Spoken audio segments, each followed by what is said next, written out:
All right, everybody. How are you? How's everybody doing? Making sure everybody can hear me okay. How's the audio? Audio okay? How are you? Okay, seems like audio is all right. Yes, taking a 10-minute break. So, welcome to Trial TV Live. I am the Squeegee of Justice. We are bringing you Day 6 of Mississippi versus Herrington. This is happening, we were doing rewatch, and Day 6 is going on right now, but because we were rewatching Saturday, it's 4 o'clock Eastern right now, so we're a little bit behind still. I'm trying to catch up so that we can be live. If not tomorrow, certainly by Wednesday we will be live. So I'm going to try and get through as much today as I can. I may only just do the morning now, and then we'll pick up evening tomorrow morning, and then go through that day. So, let's get into it without further ado. Mississippi versus Timothy Herrington, on trial for the offing of Jimmy J. Lee.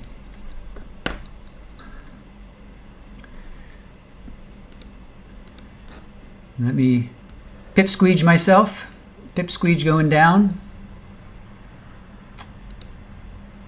And here we go, Day 6.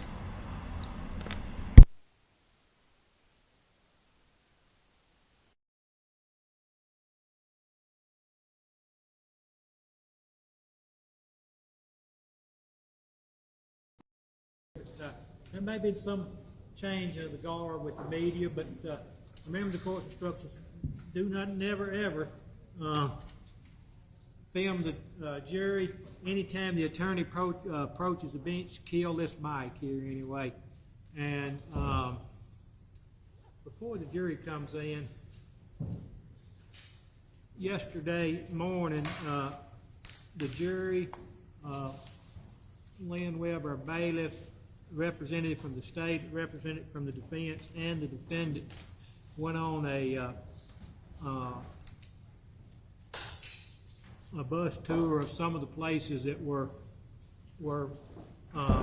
had been mentioned in the testimony in and around Oxford, Mississippi. At that time, I advised the jury that they were going on that trip at that time because of convenience to the parties and to the jury.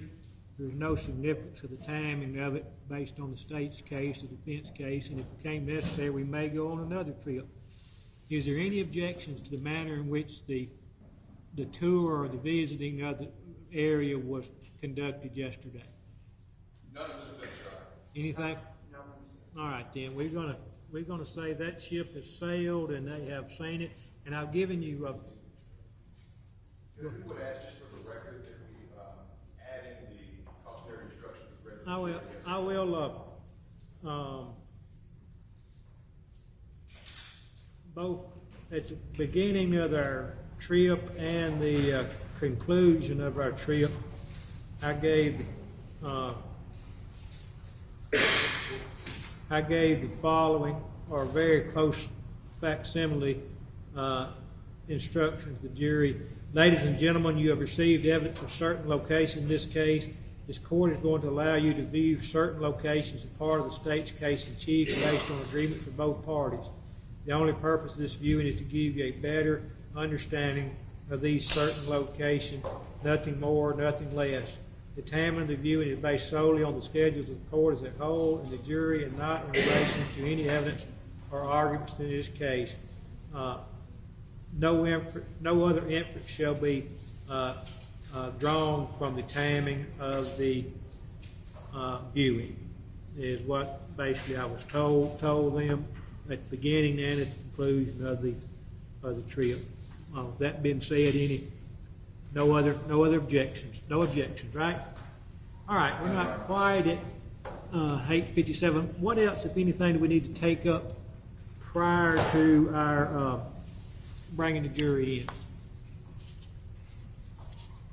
Don't everybody speak at once. We're ready to get you. You were ready for a new witness when we concluded yesterday, wasn't it? All right.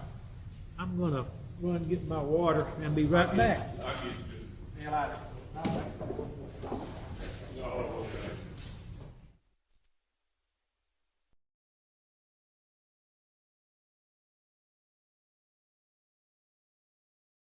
Let's show the jury. The jury ready? Yes.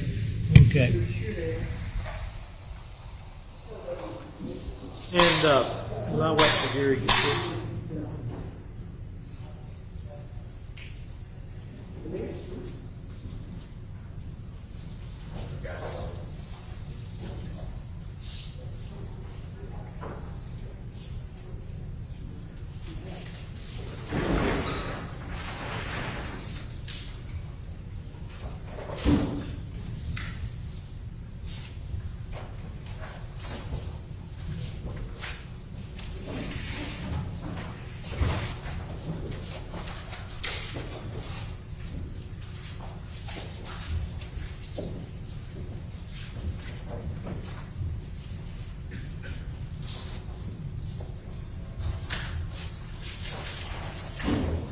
All right, good morning, everybody. Trust you all had a good day yesterday and a good evening last night. I fed you good, and maybe entertained you just a little bit anyway. I was going to come I often come sing karaoke, but they decided you might want to go bowling instead anyway. So, remember the court's instructions. I trust no one had any problems with those instructions. If you ever do, let me know. I will say this, I don't know how we coming, gentlemen. Let's be prepared starting tomorrow if need be, starting at 8:30 instead of 9. And I know these folks want to get home. I want to get home. And we may start staying a little later after 5 too anyway, just the way how the witnesses break. It's funny though how a witness always gets through just about 5 o'clock anyway. But we may take up another one. So don't be prepared. Don't be surprised if I say let's start early and stay late. All right. I believe we had concluded the testimony of the last witness at the close of business on Saturday, Ms. Carver, and I believe who would state call us as next witness? Mike Burks. Mike Burks. All right. Someone bring Mr. Burks in.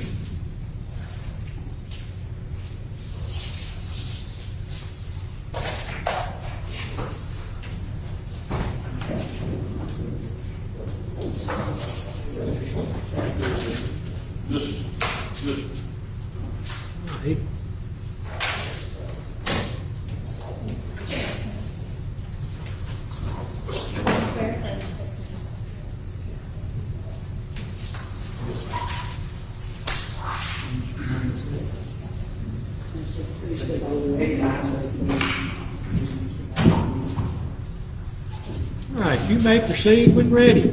All right, tell the jury who you are. Michael Burks. And what do you do? I'm a criminal investigations division sergeant of the Asheville Police Department. All right, how long have you been in law enforcement?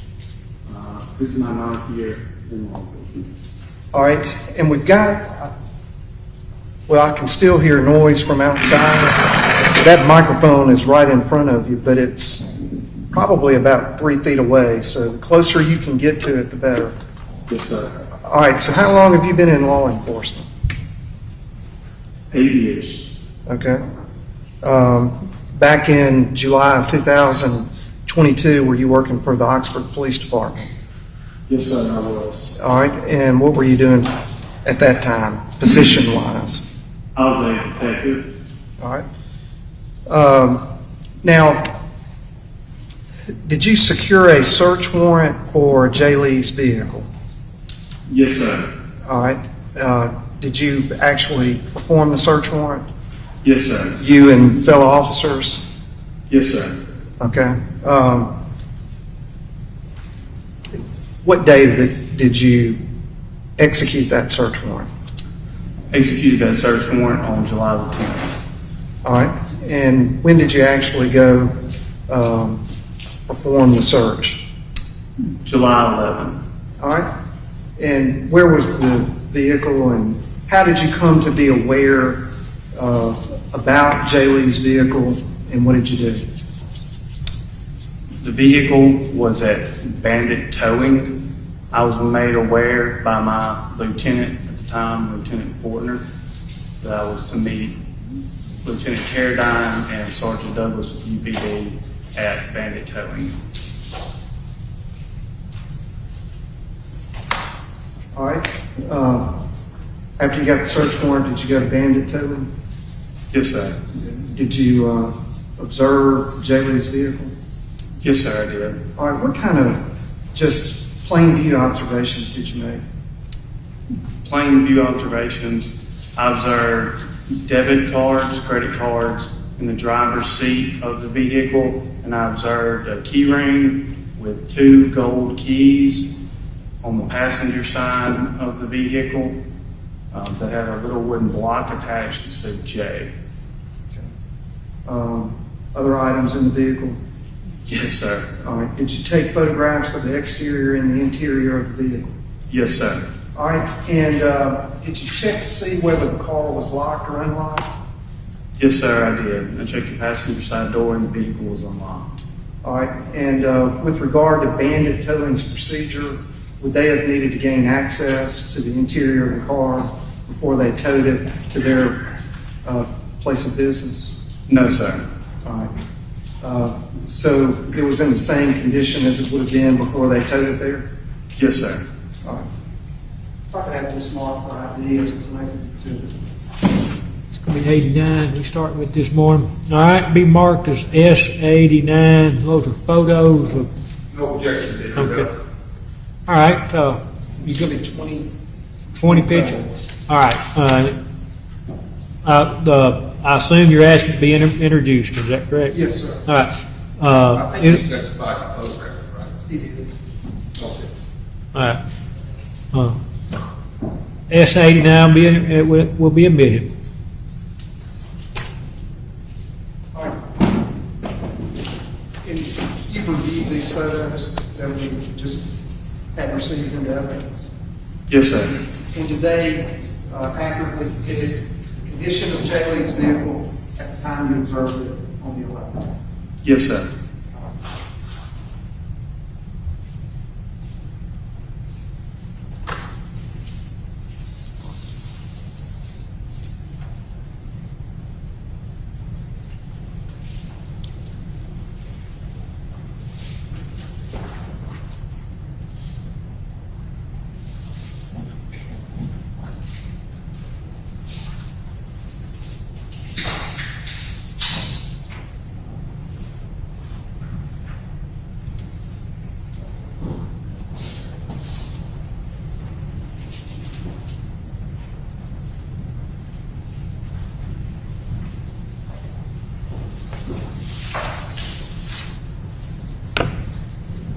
Y'all seeing this? You see it? What back on the big screen? Is it being broadcast on the big screen there or not? Oh, there it is. All right. Can you see it? Your Honor? I can. Looking at 89-1, is that the exterior from the front angle of the vehicle? Yes, sir. Anything specific about that photo? The condition, just the type of car it was? Yes, sir. I know that it was a Ford. And if you don't mind, that microphone is 5 feet. Yes, sir. Is a black Ford with a gold racing stripe down the middle. All right, anything on the dashboard? Flowers.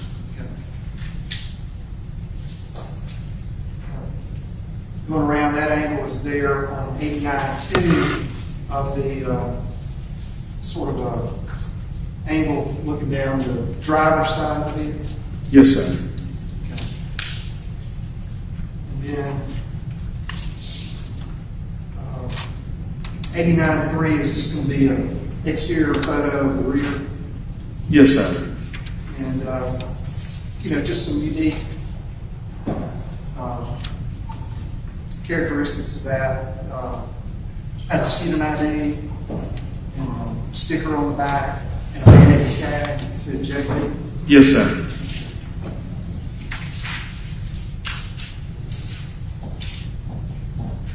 then you moved in to take photos of the exterior of the vehicle. Is that correct? Yes, sir. I mean, the interior of the vehicle. All right, is that, prior to this photo being taken, did anybody gain access and change anything inside the contents of the vehicle, any items inside the vehicle? No, sir. All right, so these photos, it's in the same condition as it was when the first was over. Yes, sir. All right, and this is going to be 89.5 being projected. Just describe what was your observations about the driver's seat, the driver's area of Jay Lee's vehicle. There is a bean bag possibly in the driver's seat, and the debit and credit cards are right there in front of the bean bag. All right. I'm pointing to that on the sort of the back of the seat, the back part of the seat. Is that what you're referring to? Is it a pillow, bean bag? Yes, sir. All right, and then below that, on the seat part of the seat, you identified some cards. Yes, sir. What were those? You know what they were? Credit cards, And then on the steering wheel, masks. sort of like COVID masks. Yes, sir. In the console, some other personal items. Yes, sir. Okay. Now, 89.6, is that a sort of a closer image of what was in the driver's seat? Yes, sir. Were you able to determine who those cards belonged Yes, sir. to? Who were they? Jailer.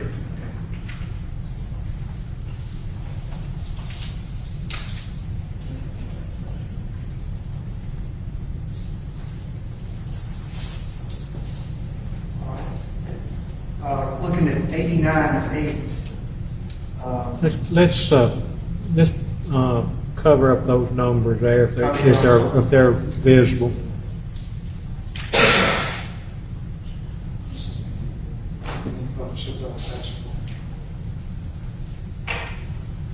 I ask you to look at exhibit 89.8. Were those some of the credit cards and the student ID of Jay Lee? Yes, sir. And where were they photographed? What part of the vehicle? The driver's seat. Okay. Your Honor, if I could have the bailiff published to the... I'll do all that anyway. See, look at Let the jury see that, okay? What exhibit number is that? It's all part of 80. 89.8.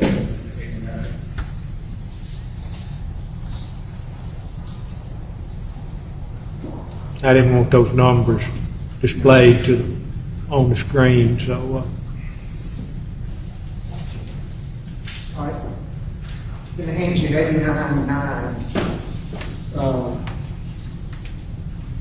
Is that a receipt from Dollar General on July the 7th, 2022? Yes, sir. Okay. And where was that located in the vehicle in the photograph? Center console. All right. Your Honor, it has last four. If I could have that published as well. you can.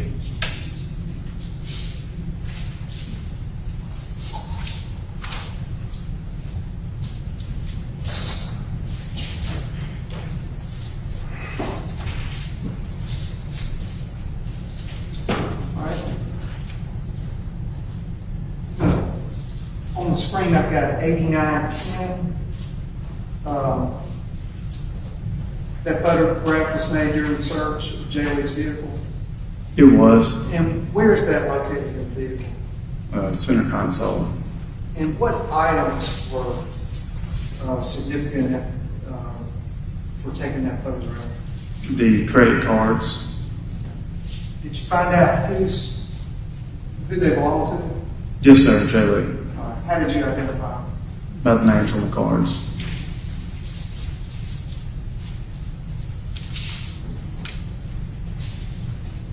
All right, looking at 8911 on your screen.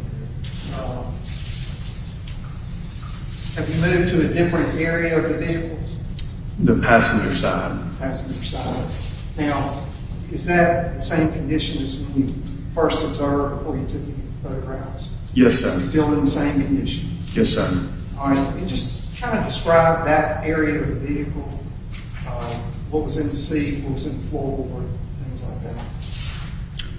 In the seat is the key ring. It's right next to the water bottle All right. on top of the jacket. Is that on top of the jacket in the seat? Yes, sir. Okay. And then in the floorboard, there's a UPS slip, a Cool Whip can. Right there? Yes, sir. Okay. A thermos, a water bottle, a screwdriver Right there. beside the thermos.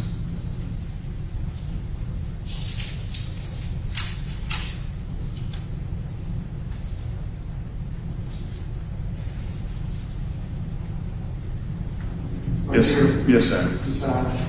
Okay. What else is there? And the shot glass. All right. Right there. Yes, sir.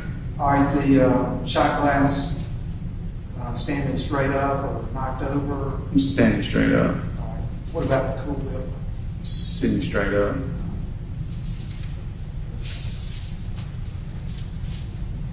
All right, 8912. Is that just a closer image of the passenger seat of the keys and the water bottle on the jacket? Yes, sir. All right.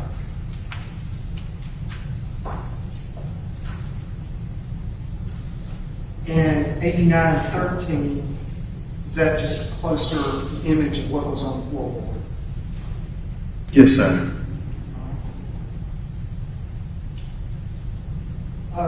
Looks like there's like barcode. The UPS slip. UPS slip? Yes, sir. Like a package delivery or return? Yes, sir. Okay.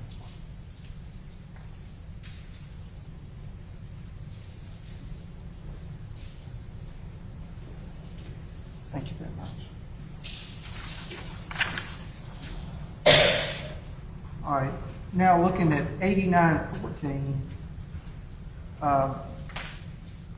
what area of the vehicle is that photograph taken? The back seat. Okay, on what side? The driver's side. Can you identify the objects that were in the back seat on the driver's side? Yes, sir. There is a pink dog carrier attached to the headrest of the driver's seat, and right in front of it, that black box contained a saxophone. Okay.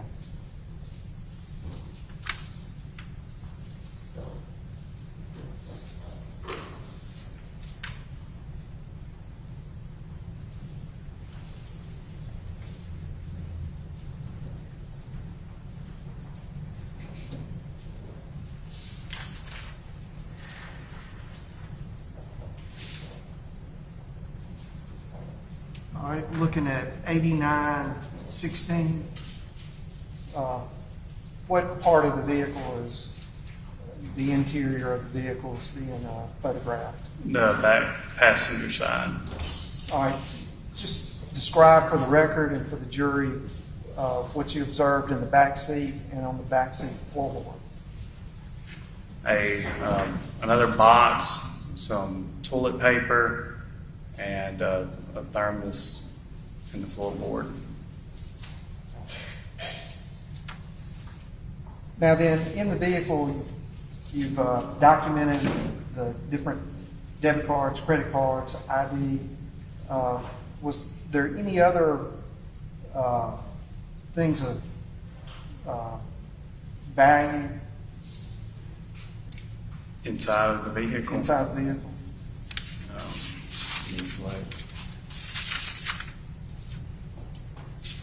There's an old driver's license, a new driver's license, and a student ID. Student ID? Debit cards, credit cards? Yes, sir. What about cash? $5 in cash.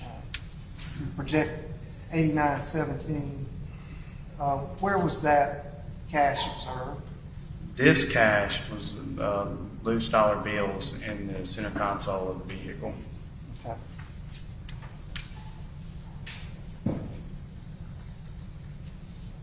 Now then, 8918, why did you put these items together and take a picture of those items that were taken from the car? Because this was a collection of all the items that were seized from the vehicle. I'm going to hand it to you. I know it's got information on it, but that information is pretty hard to read, is it not? It is. All right. I want to ask you specifically about the keys. I'm trying to keep the other information on. I think that's hard enough to read. Don't be too worried about it. All right. You see those keys being projected on 8918? Yes, sir. All right. And you've described it, it had a sort of a personalized token Yes, sir. on it. It said J. It did. Now, on the keychain, was there any key on that keychain that went to the car? No, sir. Did you find a key that went to the car? No, sir.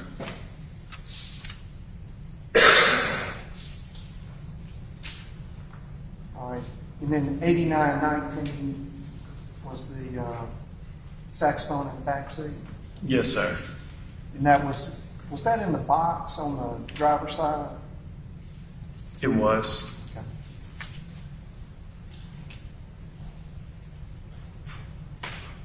And then 8920, the last image of the exhibit, was that in Jamie's vehicle? It was. What is that? Birth certificate. All right, if I could have that published to the jury.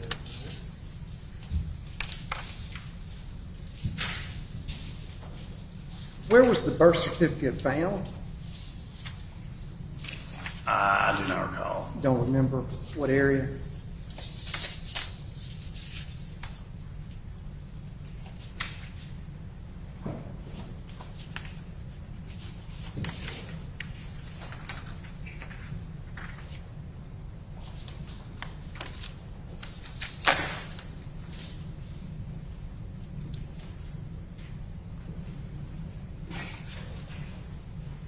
Now, in the investigation that began on when OPD was notified by UPD about Jay Lee, was that your first search warrant? Yes, sir. Did you execute any other search warrants? Yes, sir. Okay.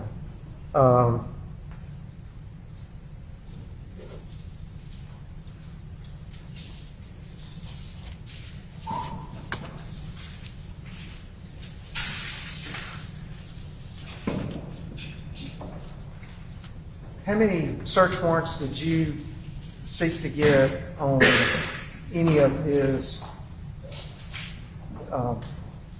debit cards, credit cards, checking account information? I did discover and cash out.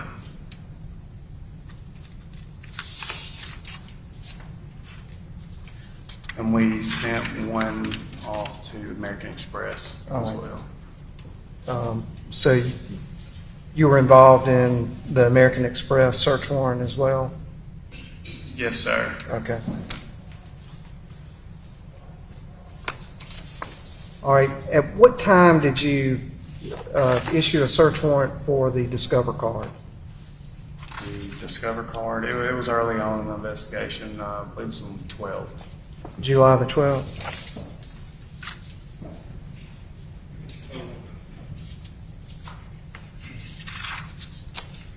And just describe for the jury how that works. You issue a search warrant to the credit card company, Yes, sir, I did. and you executed that on July the 12th of 2022. Yes, sir. Sent the search warrant to Discover. If you could, tell the jury what date range of transaction history, account information you were looking for from Discover in that search warrant. I was looking for any transaction history between July 8th and July 12th, or July 7th and July 12th. Okay?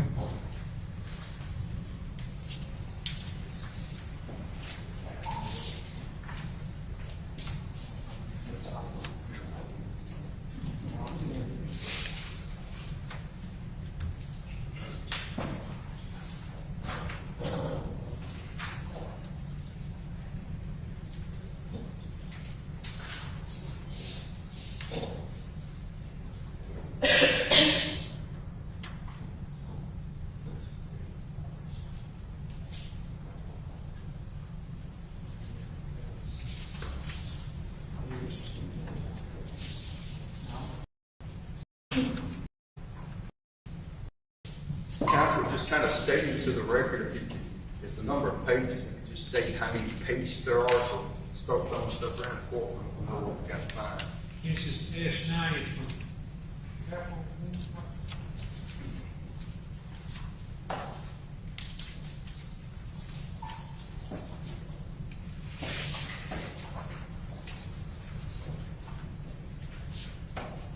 That's, Your Honor, Mr. Crickmore, I don't show a return on file. Yes, it's got a return. I don't show a return. Oh, that's what they're returning. That is the return on the Yes. Discover, right? Front page. He didn't sign a return. Yeah. I'm just asking. I just want to look, he had one, I need a copy of it. I got like 5 or 6 that don't have return. On the search warrant, did you have a return For Discover? for Discover? Yes, sir. All right. Do you have it with you? I have a copy. I'm sorry? Yes, sir.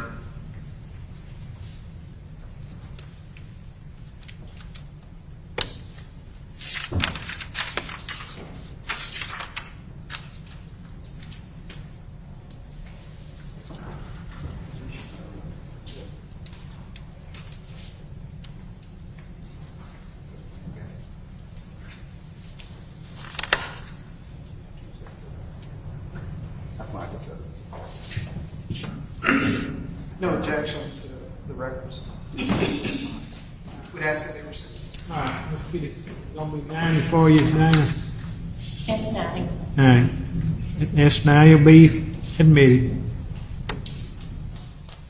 All right, I'm going to hand you Exhibit 90.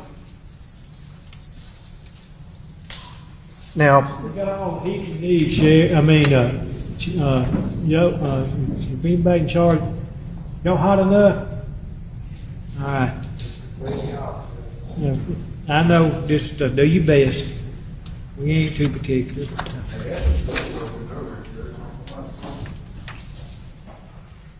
all right, so the transaction history goes back to 2021.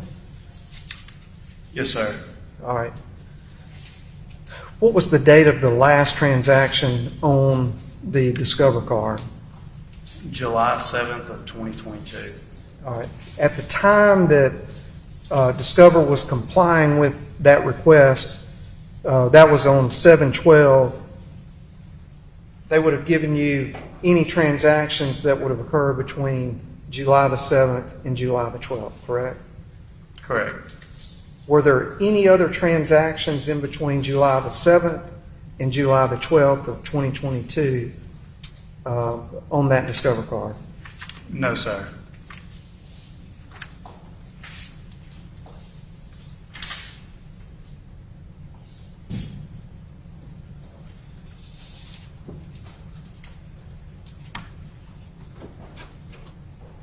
All right, did you issue a search warrant for the American Express or OPD? Yes. Yes, sir. OPD issued a search warrant for American Express. Do you have that search warrant? Yes, sir. All right. What was the date range of the information that was requested in that search warrant? Your Honor, I approach counsel for me.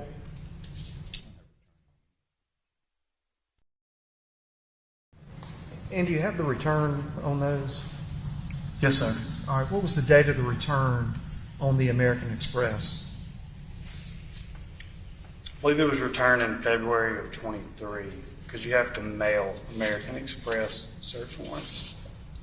All right, well, let's start over. Search warrant was obtained on what day? It was obtained on on my notes, the 12th of July.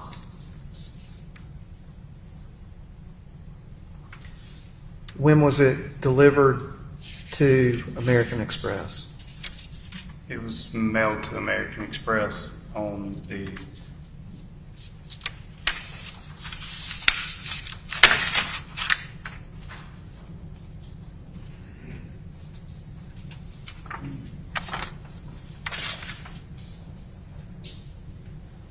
correction.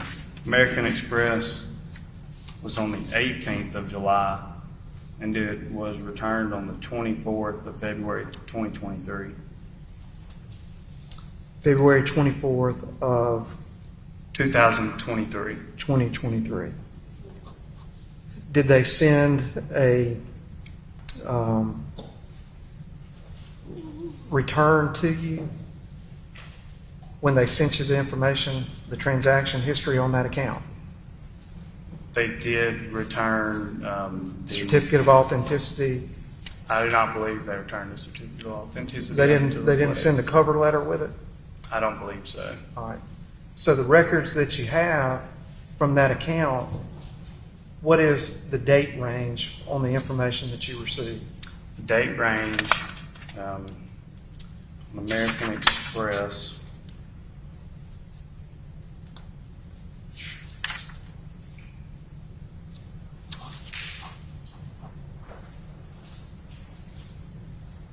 went to From when? to August when? the 10th, Beginning March of 22, March of 22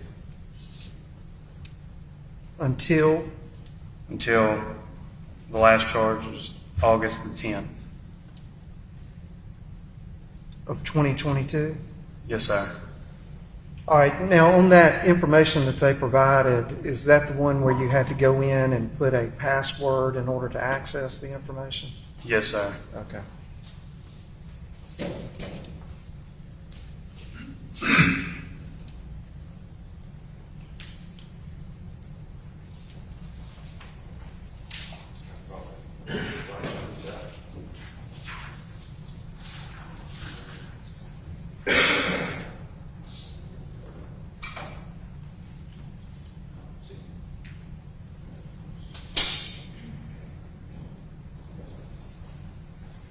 No objection. As long as you stay, again, you stay for the record, for the pages.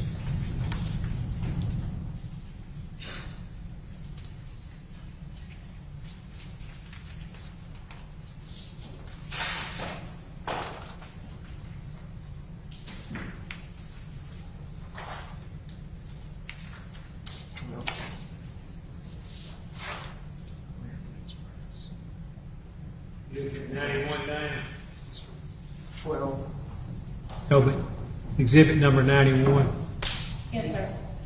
and I understand that's going to be, no objection to that being admitted. You asked it to be admitted, Mr. Creekmore? Yes, sir. All right, 91 to be admitted.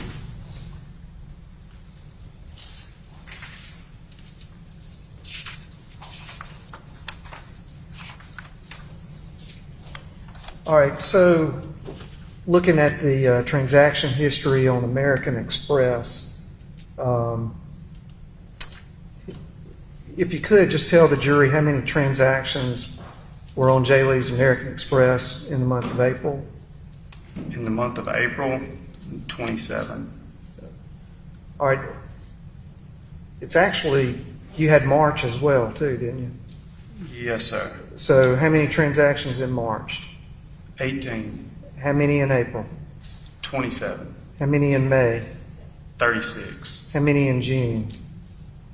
45, All right. Now then, from July the 1st to July the 8th, how many transactions were on the American Express card? 9. All right. Were there any on July the 8th, 2022? No, sir. All right. After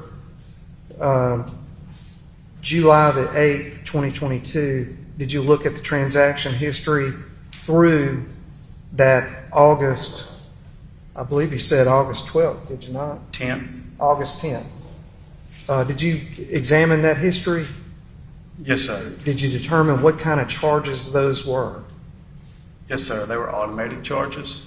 Okay. All right. Let's go through the automatic charges in July.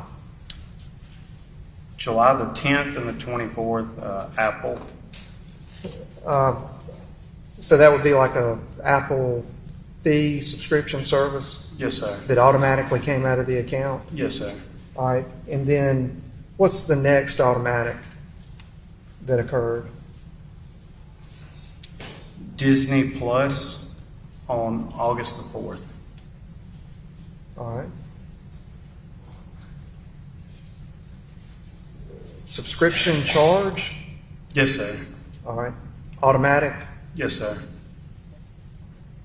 Any other transactions? There's another Apple charge on August the 10th. And there is a Disney Plus credit applied on August the 8th. Okay.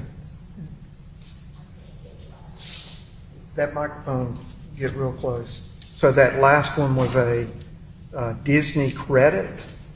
Yes, sir. Disney credit on August the 8th. Okay.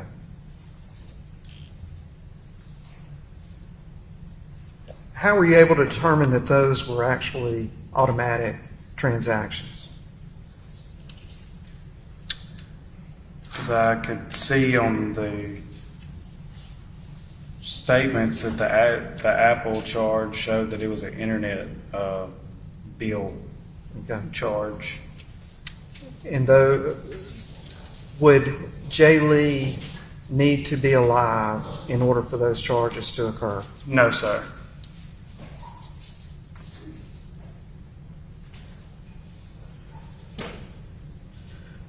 After that last transaction on July the 7th, tell the jury what that transaction was. On July the 7th, it was a purchase at Loving Hair. I'm sorry?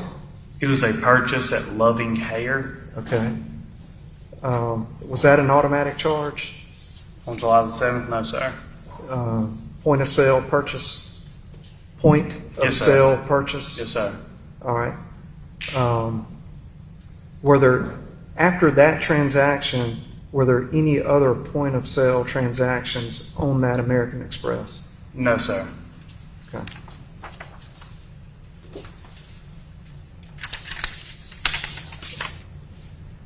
Now, there were several other cards. You weren't involved in the search warrant on them, but were you aware of his checking account? Yes, sir. I know the search warrant was submitted. All right. Who conducted that? Ryan Baker. All right. So he would have those records. Yes, sir. All right. The other, like the Cash App account, did you look into that? Yes, sir. Do you know what Cash App is? Yes, sir. Can you explain that to the jury? What kind of service that is? Yes, sir. Cash App is when you send money from one person to another. All right. Did you get any transaction history on Cash App? We got a return back, but there was no transaction data. Okay. So you couldn't make any observations about that and No. his activity on Cash App? No, sir. Okay. Any other financial institutions that you got information on? No, sir. Okay. All right, court's indulgence. Yes, go ahead. If I could clarify one thing about the photographs. When I went out there and executed the search warrant with Detective Baker, I recall that I took the photographs, but I could be wrong. He could have taken those photographs, but that could be proven by our body camera footage of who actually was the one with the camera in their hand. You didn't have to explain it, it's a report where you spoke to the press. You can identify the depictions as being accurate, you didn't have to clarify that. They accurately represent Yes, sir. what you saw, Yes, sir. observed, when you went out to pursue into the search warrant. Yes, sir. Court's indulgence.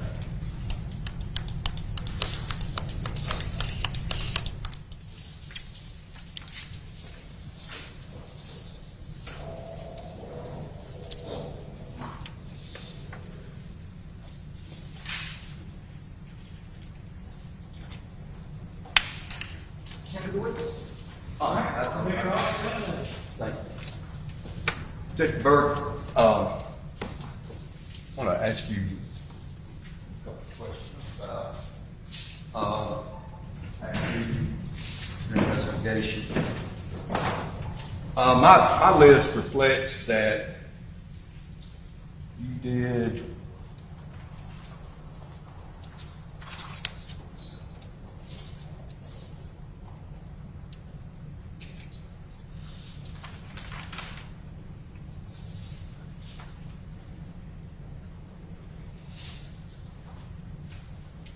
like 23 search warrants. Is that a fair statement? Something like that? Yes, sir. I promise you I'm not going to ask you about all of them, but I do want to go over, first of all, you did Discover, Capital One, two American Express search warrants on, with the two different cards, you had to issue two search warrants on the same card. I did the first American Express search warrant, and it was supposed to be mailed. I went out of town at the end of that week, and I found out that that was not mailed. Detective Scott Hollowell sent the American Express search warrant. Okay, you're familiar with it though, right? Yes, sir. You did the search warrant on the DNA for Mr. Herrington, correct? Yes, sir. And you were involved in the execution and the return on the search warrant of Mr. Harrington's car as well as entertainment center, right? I do not recall the infotainment center. It's got the you call- signed, I think it's got you signed off on the return, I believe. Let me check to make sure.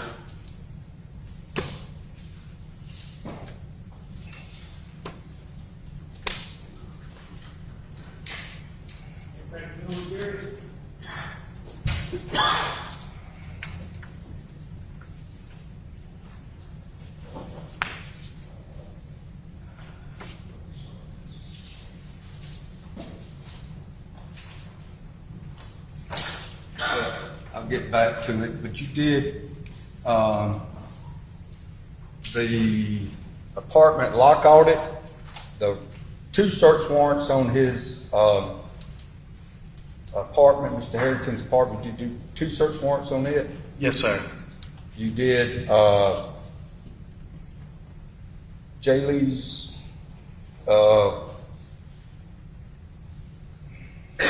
cell phone, correct? No, sir. Okay. I'm not going to read out the entire cell number, but did you do a search warrant on a cell number ending in 2533? It's identified on my list we put together as search warrant Jaylee's cell. Yes, sir. It was AT&T. Okay, it's AT&T. All right. You have those records with you? Yes, sir. All right. Can I look at them, please? Yes, sir. You have the return on that search warrant?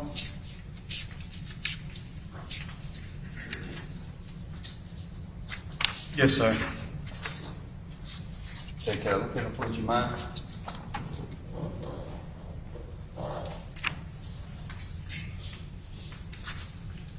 have the warrants, but you have the actual documents that came back as a result of this search warrant? Not with me. I don't have those records. Could you provide them to me if you don't mind? Copy of them?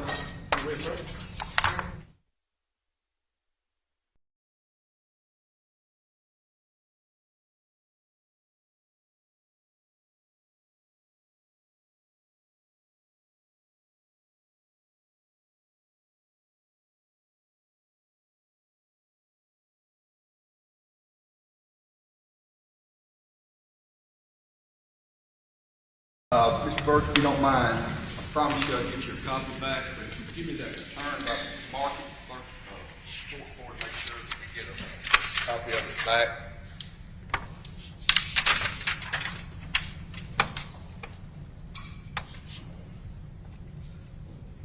Have mark next number to exhibit. 292, one page, and move for introduction at this time.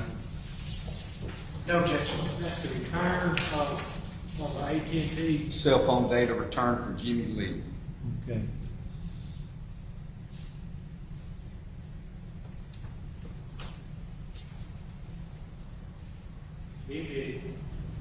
Is D92.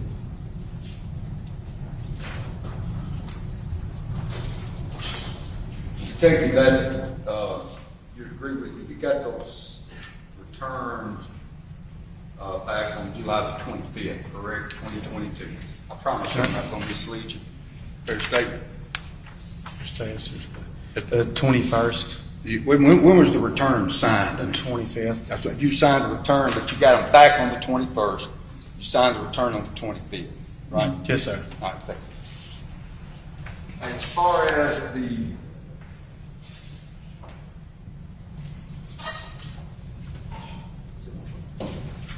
far as Mr. Herrington's first warrant on his apartment, do you remember when it was executed?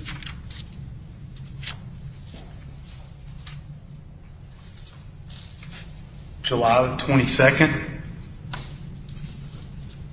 And I believe the return was done on the 26th, and I'm gonna hand you, Mark, for identification as that return. The next number of the item, I think D23. 93.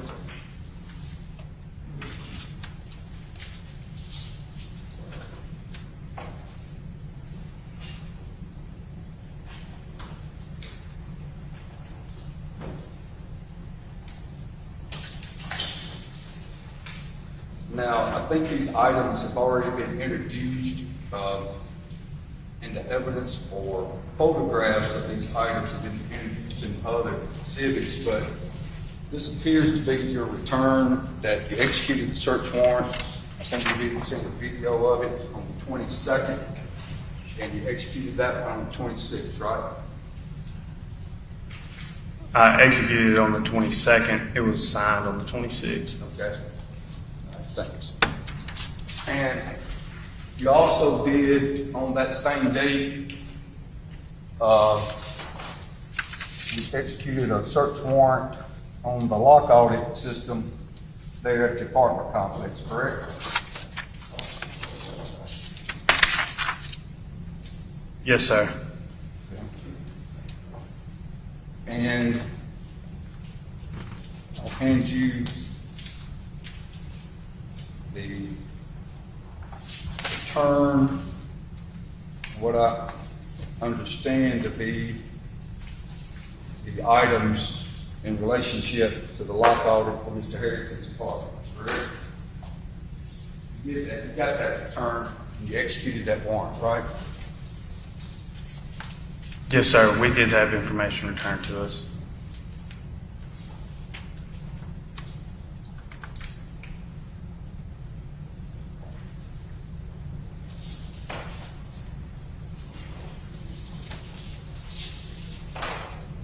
Like that, Mark,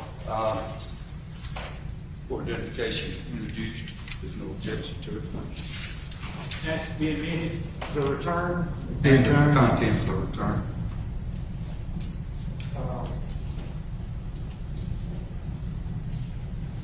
I'll identify the pages. Your Honor, may we approach just for 1 second?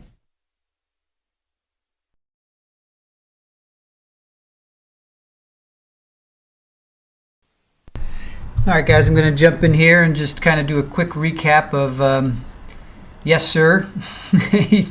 This witness is very, very straight and narrow. I love it. Sergeant Michael Burks. So he executed a search on Lee's car, Jimmy Lee's car, on July 10th. And he basically found credit cards, dog carrier, a saxophone, go figure, $5 bill, an old driver's ID, and a student ID. He found a discovery card and an Amex. The last transaction on the discovery card was July 7th, and of course, Jay went missing on the 8th. And the Amex card had 18 transactions, and July 7th was the last one at Loving Hair. And right now we're going through cross-examination.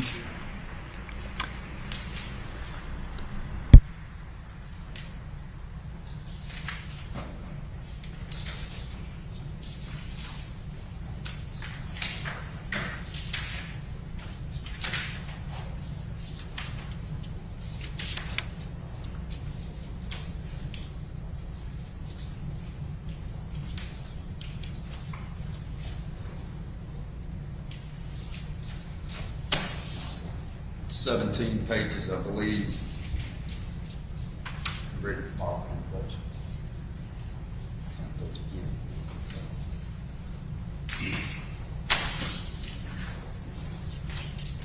Detective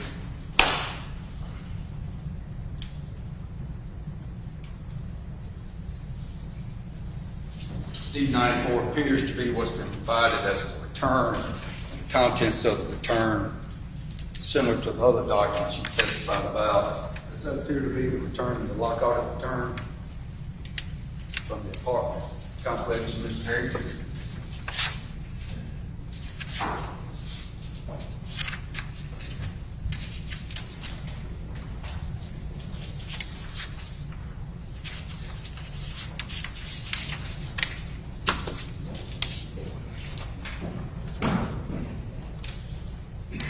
The return on the front is mine, but I turned the lock-aughted information over to Detective Baker, who did the examination. So I've never looked at the actual contents of the lock-audit. All right, if you did the return, did you attach have you ever seen those documents that attached to that? I've seen the return. What about the documents that appear to be the lockout information for the apartment? You ever seen those documents before? I've never seen these documents before. I haven't marked identification at this time. So I'm just kind of curious how you executed a return on a search warrant without viewing the documents that were attached to the search warrant, like you testified to earlier about the documents on the other exhibits that speedily introduced into evidence just a few moments ago. This is the only return and contents of the return that you haven't looked at, Detective? No, sir. There were multiple that I did not review. But you signed the return. This was the inventory of it. This is the return includes the inventory. You inventory something when you get it back, right? I signed the return after Detective Baker advised me that the information was that information in the lock audit was provided. And yeah, this information was provided. Detective Baker reported to you that this is what he got from the lock audit from the apartment complex. You signed the return. I signed the return. Move your introduction at this time. I'm going to allow, he signed the vouching for it, I'm going to let D94 be admitted. I'm sorry.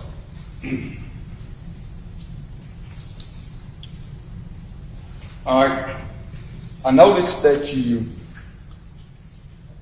did returns or executed warrants on an it's not identified in any package that I have, but I'll give you the last 4 digits of the phone number. I don't, it is 2914. All I have on here is a search warrant on cell number 29, last 4 digits 2914 OPD Mike Burks, and I have no return. And my as of 11/18/2022, there was no return. Can you tell me what that search warrant was? That 2914 search warrant? I got it listed number 68 on my list. I know it's not your number, but can you tell me who's associated with that search warrant? I mean, with that cell number? I need to see a copy of the warrant so that I can know what I'm. Is that on your list? Whether or not you did a search warrant on that cell number? It's a 662 number. I'm not going to give the middle digits. It's 2914. That doesn't ring a bell or any of your list of your search warrants? I would have to see it. All right. What about, do you have any other search warrants that include cell numbers for any people of interest or any individuals that may be witnesses that you, during the course of your investigation, you felt like you needed to retrieve their cell phone numbers?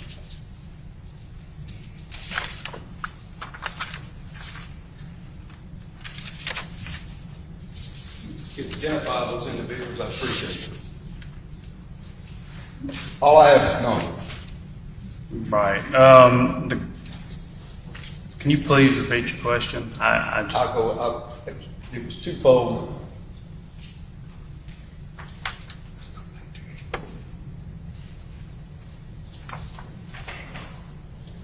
It appears that as to an individual by the name of Blaine Brown,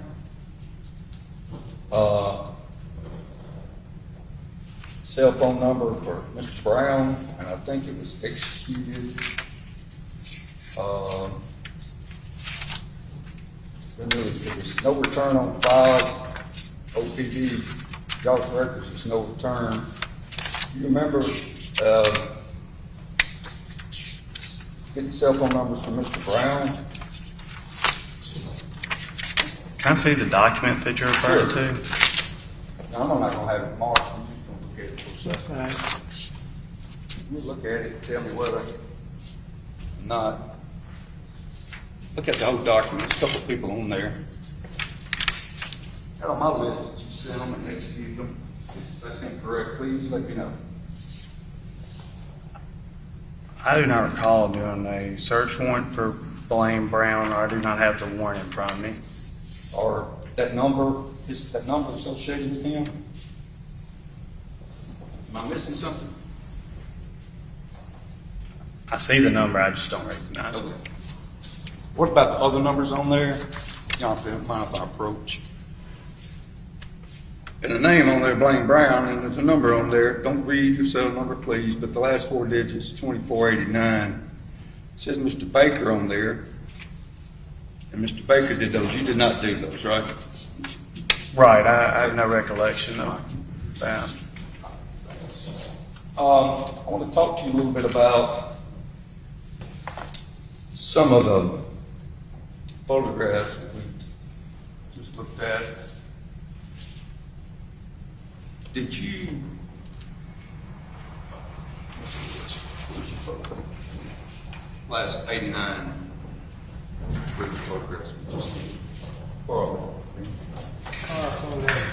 Yeah,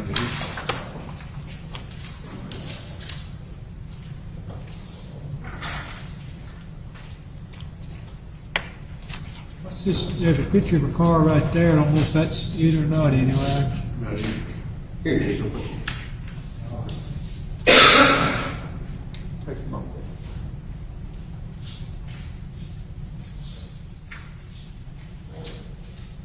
Anyway, the photographs of the car that We'd like to find it at some point. Y'all might as I will well. find. We ain't going home without it.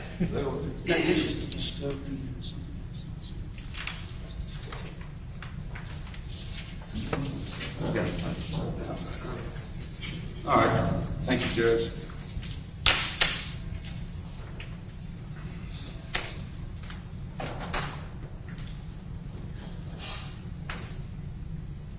Can you tell me, other than photographing the car, Detective Baker, did you do anything else with reference to the car? Have it towed anywhere else, anything along those lines? Did you do anything other than photograph the car? Yes, sir, we searched the car. Excuse me? We searched the car. All right, you searched the car immediately after you photographed it, Yes, sir, after it was photographed. and before it was processed by anybody? By any crime lab tech or anything? That was before. Yes, sir. You searched it before the crime lab tech got there? Before we sent it to the crime lab. Yes, sir. All right. Then you moved items around looking for stuff? Yes, in the sir. car? Okay. So, your representation is that everything in the car was exactly in this condition when you photographed it. Y'all didn't go through it before you photographed it, right? No, sir. Okay. But you represent to the jury that before it was processed, that it was, y'all went through it looking for items of value, correct? I mean, looking for whatever. You had a mace thing in there that was attached to this key fob right here that you've identified, I believe. You've identified this as, it's like a key fob, right, or something, but key wasn't in it, right? I'm not sure what that is. It appears to be a key fob, something belongs connected to the key. Do you know whether or not y'all were able to determine, I know it has J on it.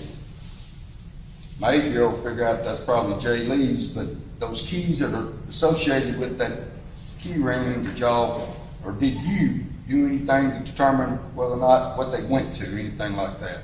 No, sir. All right.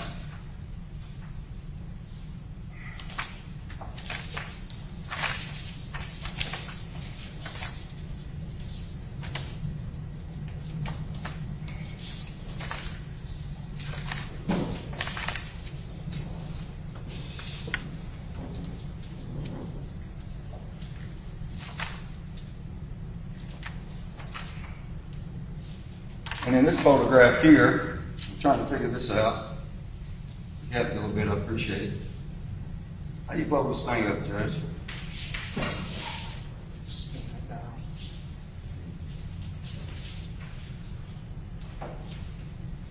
I think there's a better photograph of some other, but this appears to be, that was attached to or in close proximity to that key ring in its original location. Appears to be one of those mace containers. You put mace in that people use. Is that what it appears to be, Mr. Burke? What are you referring to in the photo? What part of the photo are you referring to? You see the key fob holder right there? I see the little black piece, yes, sir. And the little black thing next to it. I'll try to find it later, but it got another picture somewhere. Does not appear to be one of those mace holder things that people use to protect themselves when someone may tackle them, or is that what that looks like? Yes or no? I have mace, and no, sir, not to me.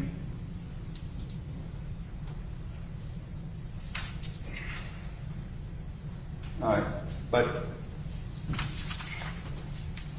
trying to see if I got a better picture of it.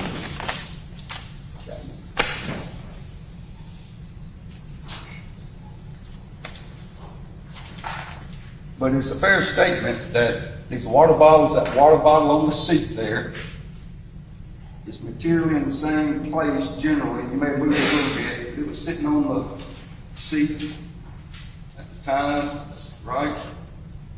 And all these items that were here, this bottle, all these bottles on the floor here, and bottles down here, all these bottles and things materially are in the same position that it was when y'all opened the door, right? Yes, sir. Y'all said you moved some stuff before the crime lab got here. That would include the front part and also the back seat and also the trunk. You're going through it and figure out. I expect you to open the trunk and see if somebody's in it, right? I mean, or look in the back seat. Yes, sir. We went through the entire vehicle. Sir? We went through the entire vehicle. Okay, thank you.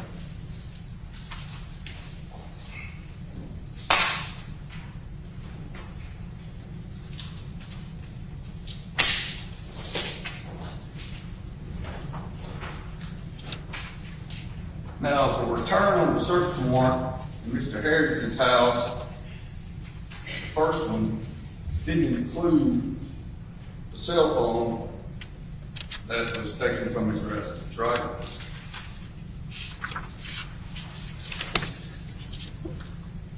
That is correct. You had everything on the warrant return, but not the cell phone. Was that just inadvertent? Was nothing intentional about that, was it?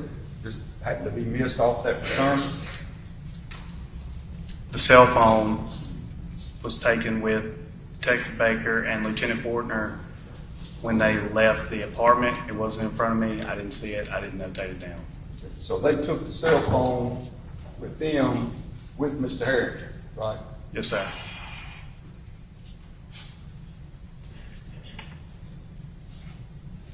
And the second search warrant that you did on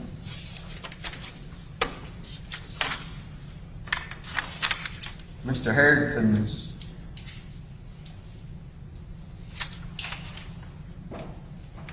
apartment was done on July the 27th, correct? Yes, sir. All right.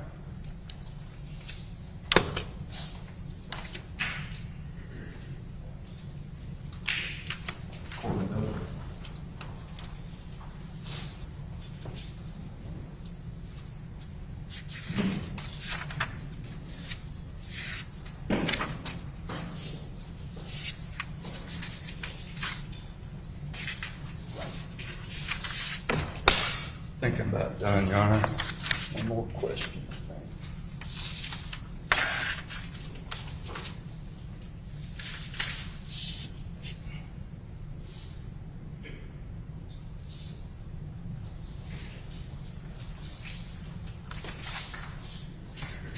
Did you talk with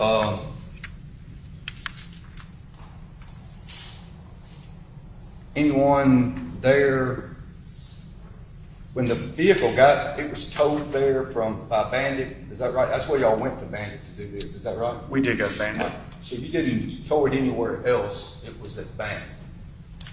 It was at Bandit. When we arrived, when I went out to Bandit initially to meet UPD, it was in the main tow yard. And when we came back to the search warrant, they moved it into the inside shop area using the same record. Okay. Cool.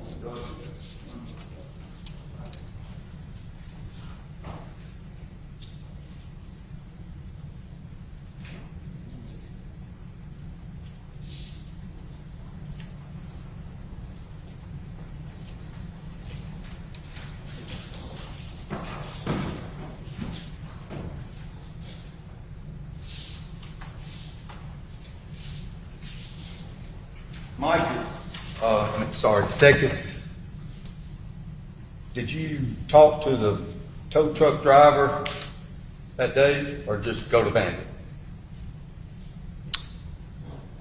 Yes, sir, I did. I believe it was Michael Kent. Right. And Mr. Kent had been some evidence introduced that he picked it up at Molly bar and brought it there to his shop, right? Banton, yes, sir.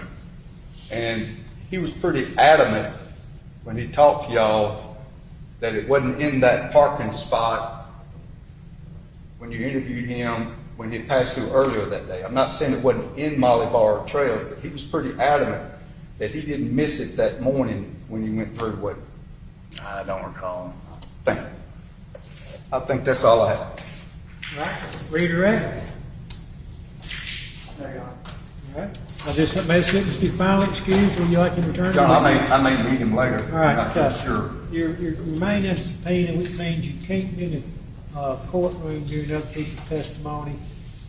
Don't discuss your testimony with anyone else, but you may be called back, okay?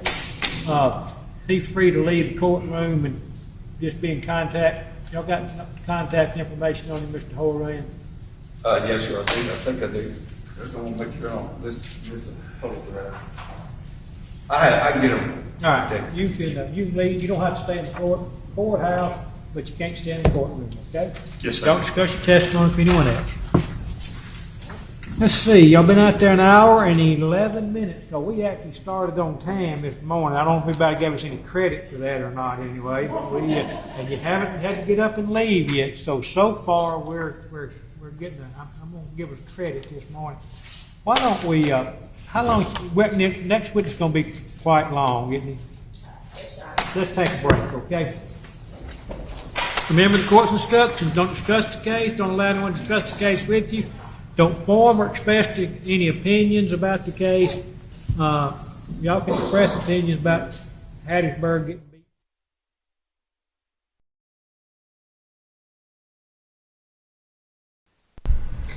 And they just got the audio there. All right, so I'm going to jump in here while they take a quick break. All right, so cross on Sergeant Burks there. How do you execute a search warrant without looking at the documents? Not quite sure what that was about. I guess he just keeps trying to make the police look shoddy, like they didn't do good work, I guess. Maybe that's what he's going for. Did the key ring go to anything? No, it didn't. Did you investigate Blaine Brown or anyone else of interest? No, they didn't. Did the return did not include Herrington's cell phone? And he said no to that as well. So I guess he's just trying to show that the police didn't do a thorough job. But I think they had enough evidence on Herrington at this point to arrest him, basically.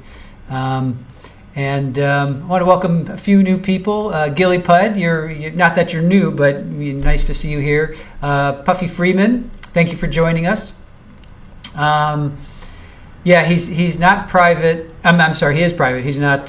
He's also a politician, which is again. Here we are with these lawyer politicians. We've seen a couple of them recently with Murdoch, with the Craig Lewis case. She was his defense was also a politician as well, and then of course Robert Tellis, but he was one of a kind for sure. All right, so I'm gonna zoom because I'm trying to get in as much of today as possible, so we can maybe go live tomorrow. We'll see. All right, let's zoom. All right, so this is a new witness. You may proceed.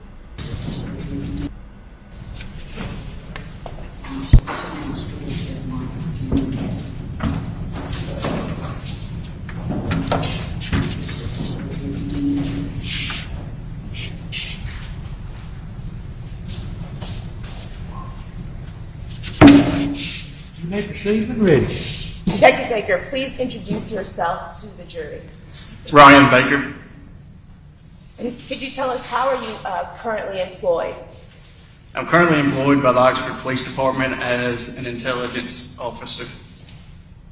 And how long have you been an intelligence officer with the Oxford Police Department? As far as intelligence officers, I've been about a year. Prior to that, I was a detective with the Criminal Investigations Division at Oxford Police Department.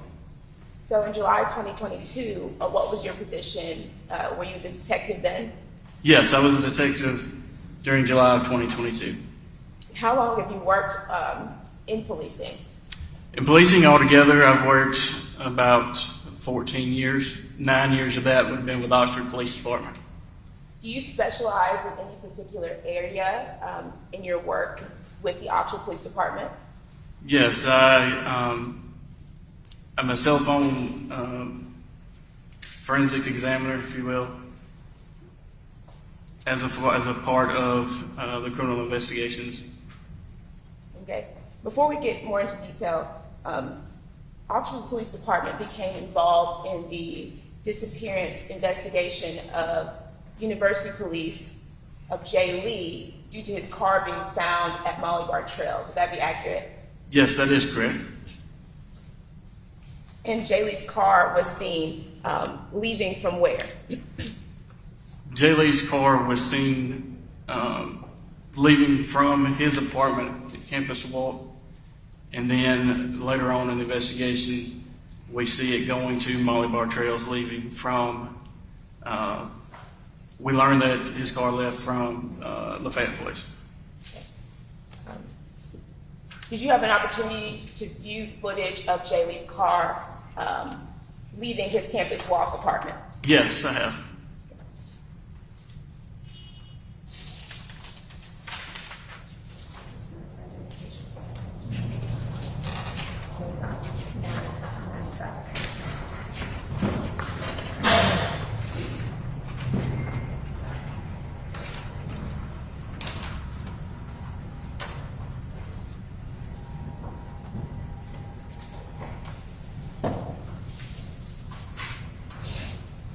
Detective Baker, I'm handing you what has been marked as State's Exhibit 95. Do you recognize that? Yes, this is the flash drive that the Campus Walk video was downloaded to. And I believe earlier in the trial we introduced a similar video, but you couldn't see Jay Lee getting into the vehicle. Are you able to see the full of the video of Jay Lee last leaving Campus Walk Apartments on this video? Yes, when I reviewed it, you could see him getting in his vehicle and leaving. All right, this time I move to enter into evidence the full video of Jay Lee leaving Campus Walk Apartments. Any objection? All right. Publish to the jury. Your Honor, may I publish to the jury? You know,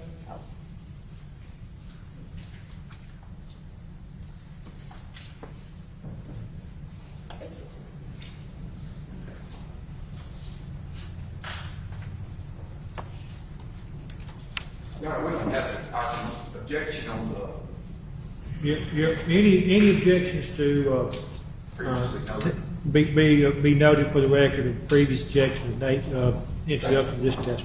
Thank you.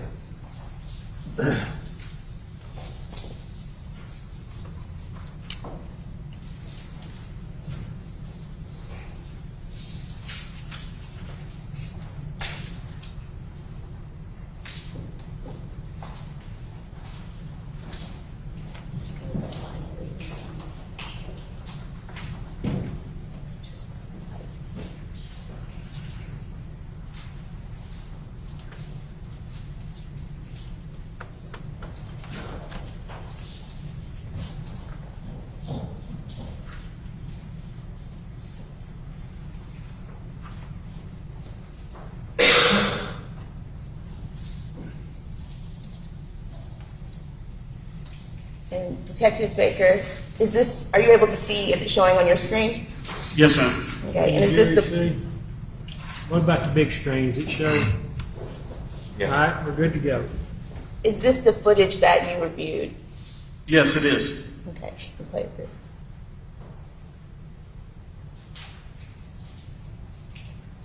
And as that's playing, who are we watching? That's Jay Lee. And what vehicle did he just enter? He got into his black Ford with the gold stripe.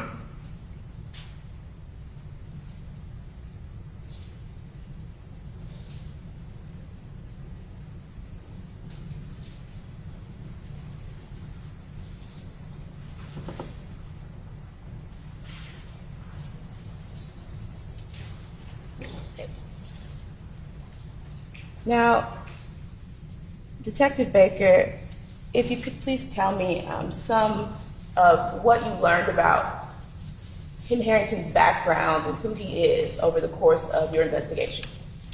Yeah, so Tim Herrington graduated from Ole Miss in May, just before this happened, May 2022.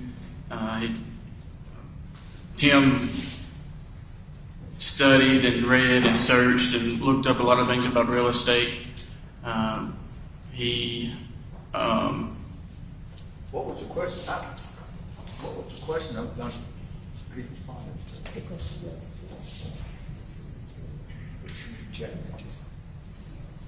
I'm a real approach.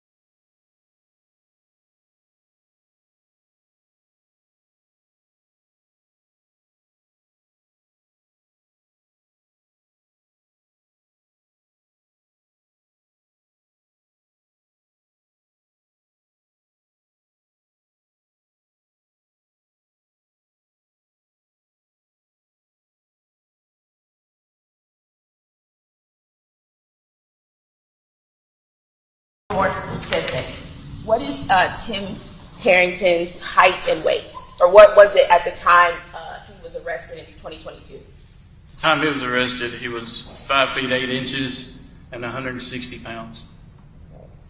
And do you know anything about his family background? Yes, I know that his grandfather was the bishop of a church, Abundant Life Church, there in Grenada.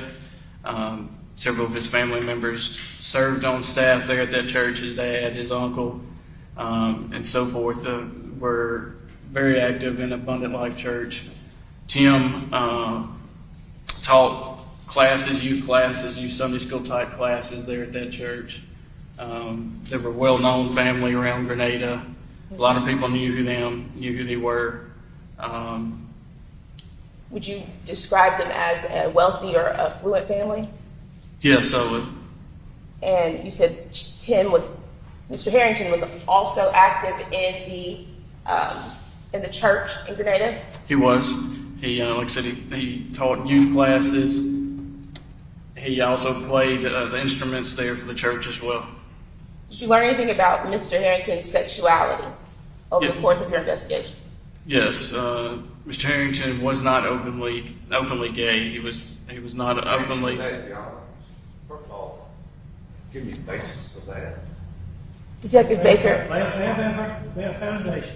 Detective Baker, how are you able to learn this information as to Mr. Herrington not being openly gay? Just talking to people around the investigation. Also, his cell phone extractions, his social media, just all through the investigation of looking into him, he was not portraying himself as being that way. Specifically, Is evidence relevant at this time? I mean, I'm just trying to figure out what the relevance of I'm it is. gonna give them some leeway in this regard, this time anyway. following Mr. Herrington, Support any statement with the basis of that information, okay? following Mr. Herrington's arrest, were you able to review any communications that he had? Following his arrest, Communications he may have had after he was initially arrested. yes. And who did he talk to? What sorts of people did he talk to? He talked to mostly his family members. Okay. And in reviewing those communications, did you find out if Timothy Herrington was openly gay with his friends and family he was talking to? No, he was not.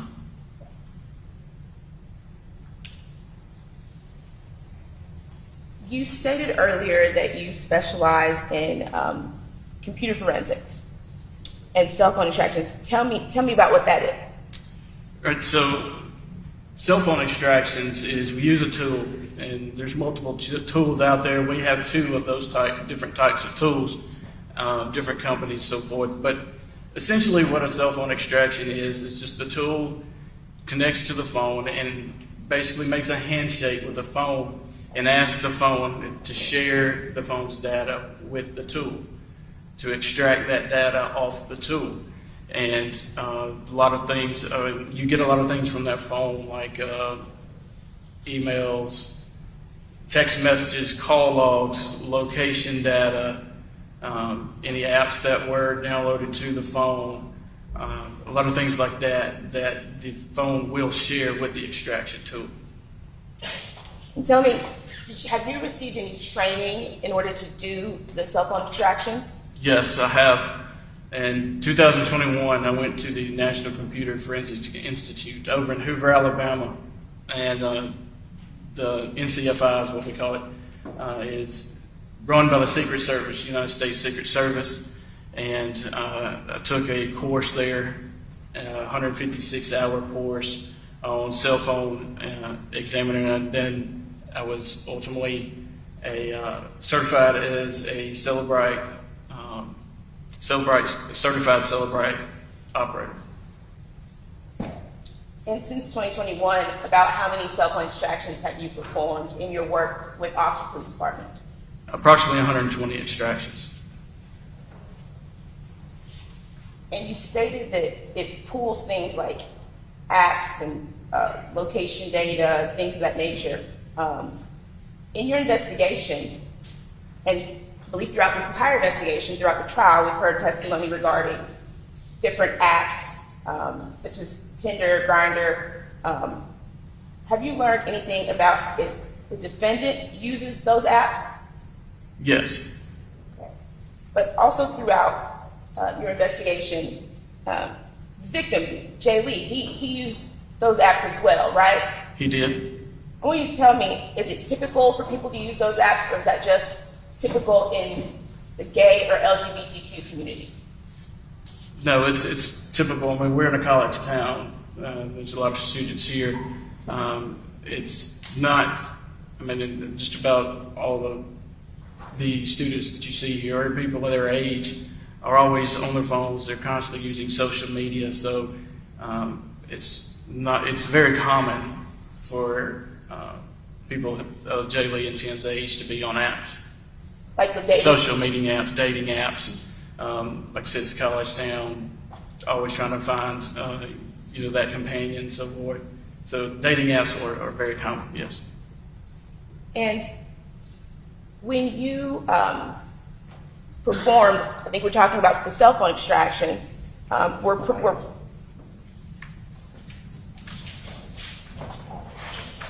were reports produced? Yes, they were. Okay. And you kind of went over what these reports contain. Let me talk about, tell us about what devices of Tim's were extractions performed on. We formed. Your Honor, I think for the record at this time, I have to voice my objection to the extraction based on previous motion filed. Yep, be more, come to me and be more.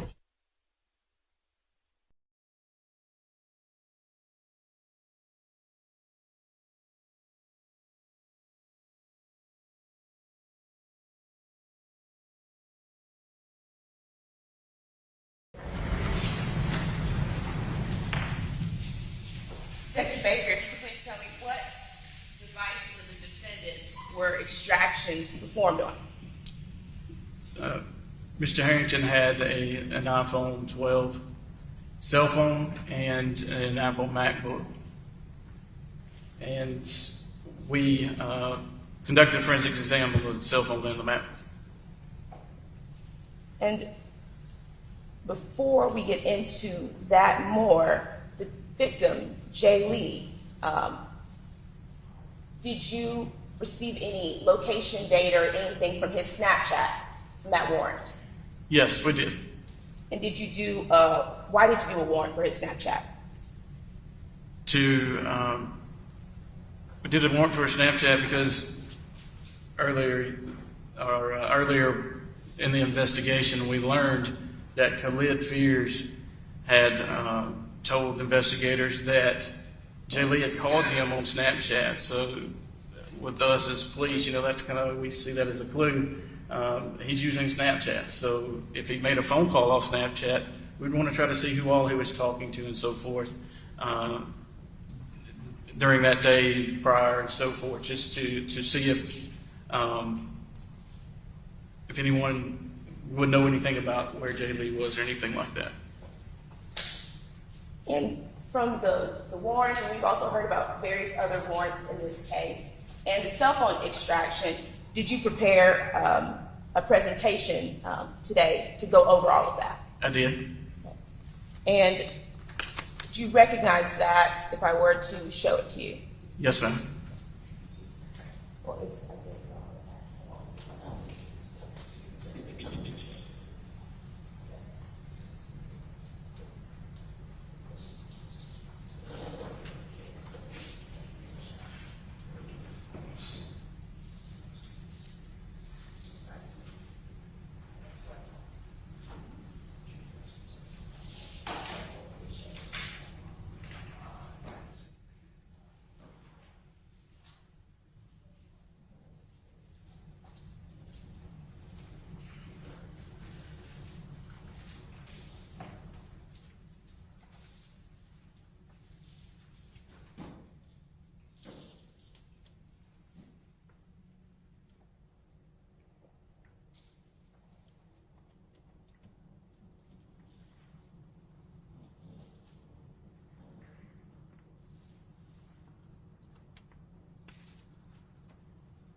We'd like some redaction of some personal information, but I don't know how we want to do it. Prior to any personal information being seen, let us know, and we'll do our best to try to stop that anyway from being broadcast to the world anyway, okay? Yeah. If it's impossible, it's impossible. If there's a way to maybe turn off this TV at that time, That's what we can do. And ask it not to focus on any other. and then the jurors can, and people at the table can see. Does that make All sense? right, but I haven't seen this document, so y'all have to be on the lookout. Okay? Detective Baker, I believe you testified that you created a PowerPoint to go over all this information. Is that correct? Yes, ma'am. Okay, and Can you, have you got a just on and off switch for that or something? All right, be on standby then, okay? Go ahead, I'll apologize for interrupting. and does that envelope contain that PowerPoint? Yes, ma'am. You prepared it for your testimony today. Yes, ma'am. And at this time, I would like to move, mark for ID the PowerPoint of Detective Baker. Look, all right, we'll be marked for ID at this time.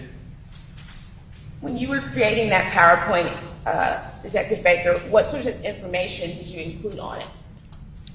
Included information from the cell phone extraction, which was corroborated by the MacBook extraction. Also, some of the search warrants, the social media search warrants that we used, the Snapchat, Facebook, those types of information.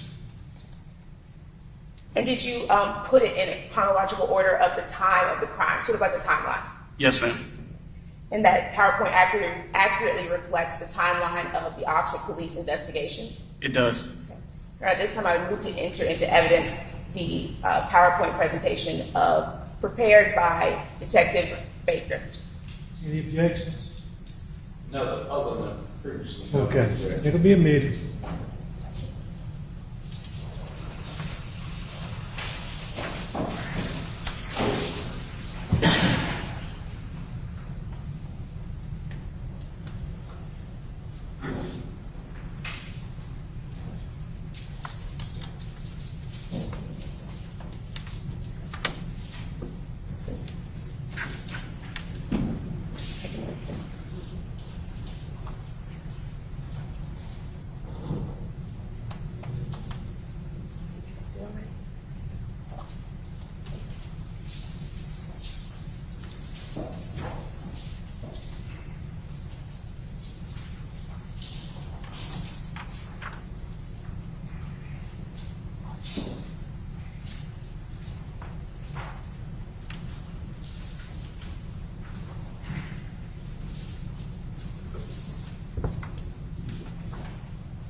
Now, Detective Baker, is this the PowerPoint we were just referring to?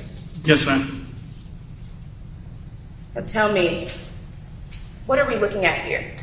So here's a slide describing the cell phone extraction, or just kind of some basic information there that we got from it. The Apple ID, the MSISDN is the phone number. The MC is just a number that describes the cell phone. And then the computer extraction, the MacBook Pro, its user identifier and its username that was inputted into the computer as its user's name. And this was the referring to the extractions done on the defendant Timothy Herrington's devices. That's correct. Okay, kind of walk us through what you learned in the investigation starting on July 8th, 2022, from these extractions. So tell me, what are we looking at here? So here's a message that Jay Lee had sent to Tim on Friday, July the 8th, 2022 at 2:54 a.m. asking Tim if he was in Oxford. And where were you able to get this information from? So this information was from his cell phone extraction. If you kind of see the little table there, that's an actual, just a kind of a pull out of that extraction, just kind of look and see what it would look like. You say his cell phone extraction. Are you referring to the defendant, Timothy Herrington? Yes, Timothy Herrington. Did you all ever recover Jay Lee's cell phone? No, we never recovered Jay Lee's cell phone.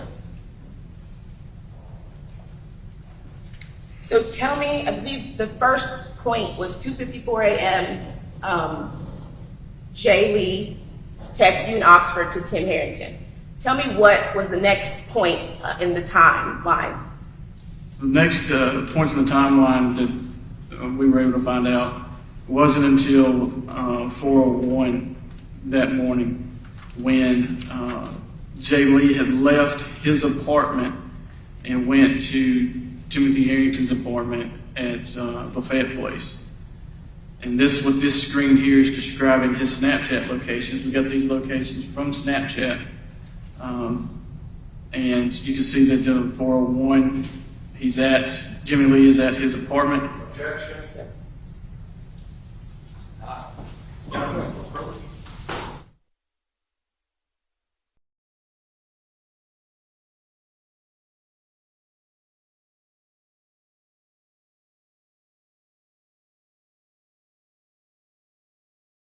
That the testimony that an officer can produce as to the Latin longitude is limited to the ping location to where the device is connected to the tower that is pinging from.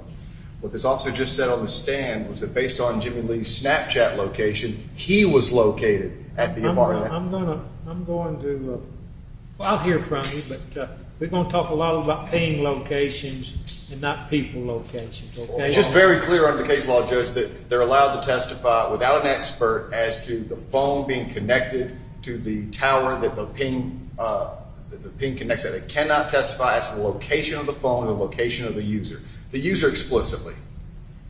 I'll hear from you. Your Honor, I do believe that he should have stated that in the area of Jimmy Lee's apartment, but I would also state, Your Honor, testimony has already come forth showing video of Jimmy Lee coming out of his apartment at around this time. We've already seen that. So he doesn't just know it from the ping data. We actually see Jay Lee come out of his apartment at Campus Walk.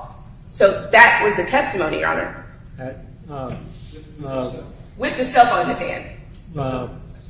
Judge, the point is that there may be some other evidence they can testify to. They need to coach the response based on that, explicitly stating that based on his Snapchat ping location, that Jay Lee was at his apartment is exactly what the case law says he cannot say. I'm He going to was say. objected to before he could finish his answer, but it was corroborated. I'm gonna let's not get the cart before the horse on its testimony. He can testify about longitude, how he got that. What's the longitude and latitude of a ping location? That so and so's phone pinged at this location by longitude and latitude, and generally, what's that in the area of? He can't. Could then, as it relates to Jimmy Lee's apartment, he could be asked a question: do you have any information that is consistent with that being the case? Yes, sir. I.e., the video of him leaving the apartment. But we got to take little baby steps in this. We can't take big old giant steps, and I'm not faulting anyway, but it's very technical, and we're going to have to follow the technical rules, okay? I understand, Your Honor. And the witness, make sure he understands, is when we're referring to the latitude and longitude, we'll say in the area of the location per your slideshow.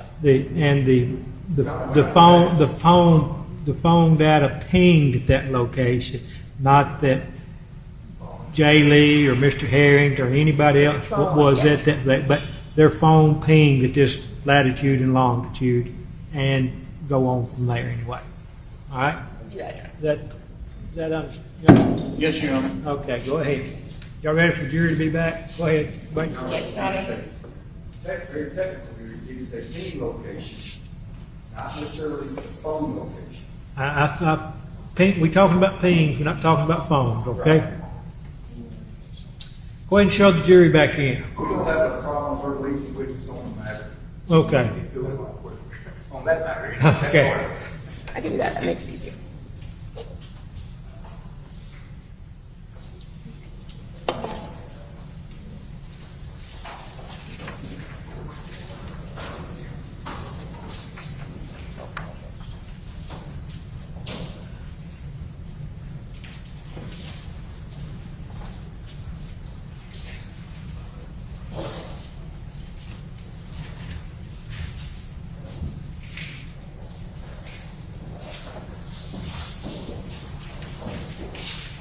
I would suggest that you just start fresh on this area of questioning, okay?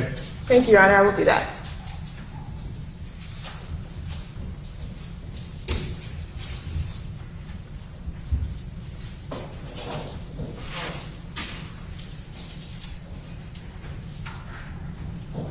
You may proceed.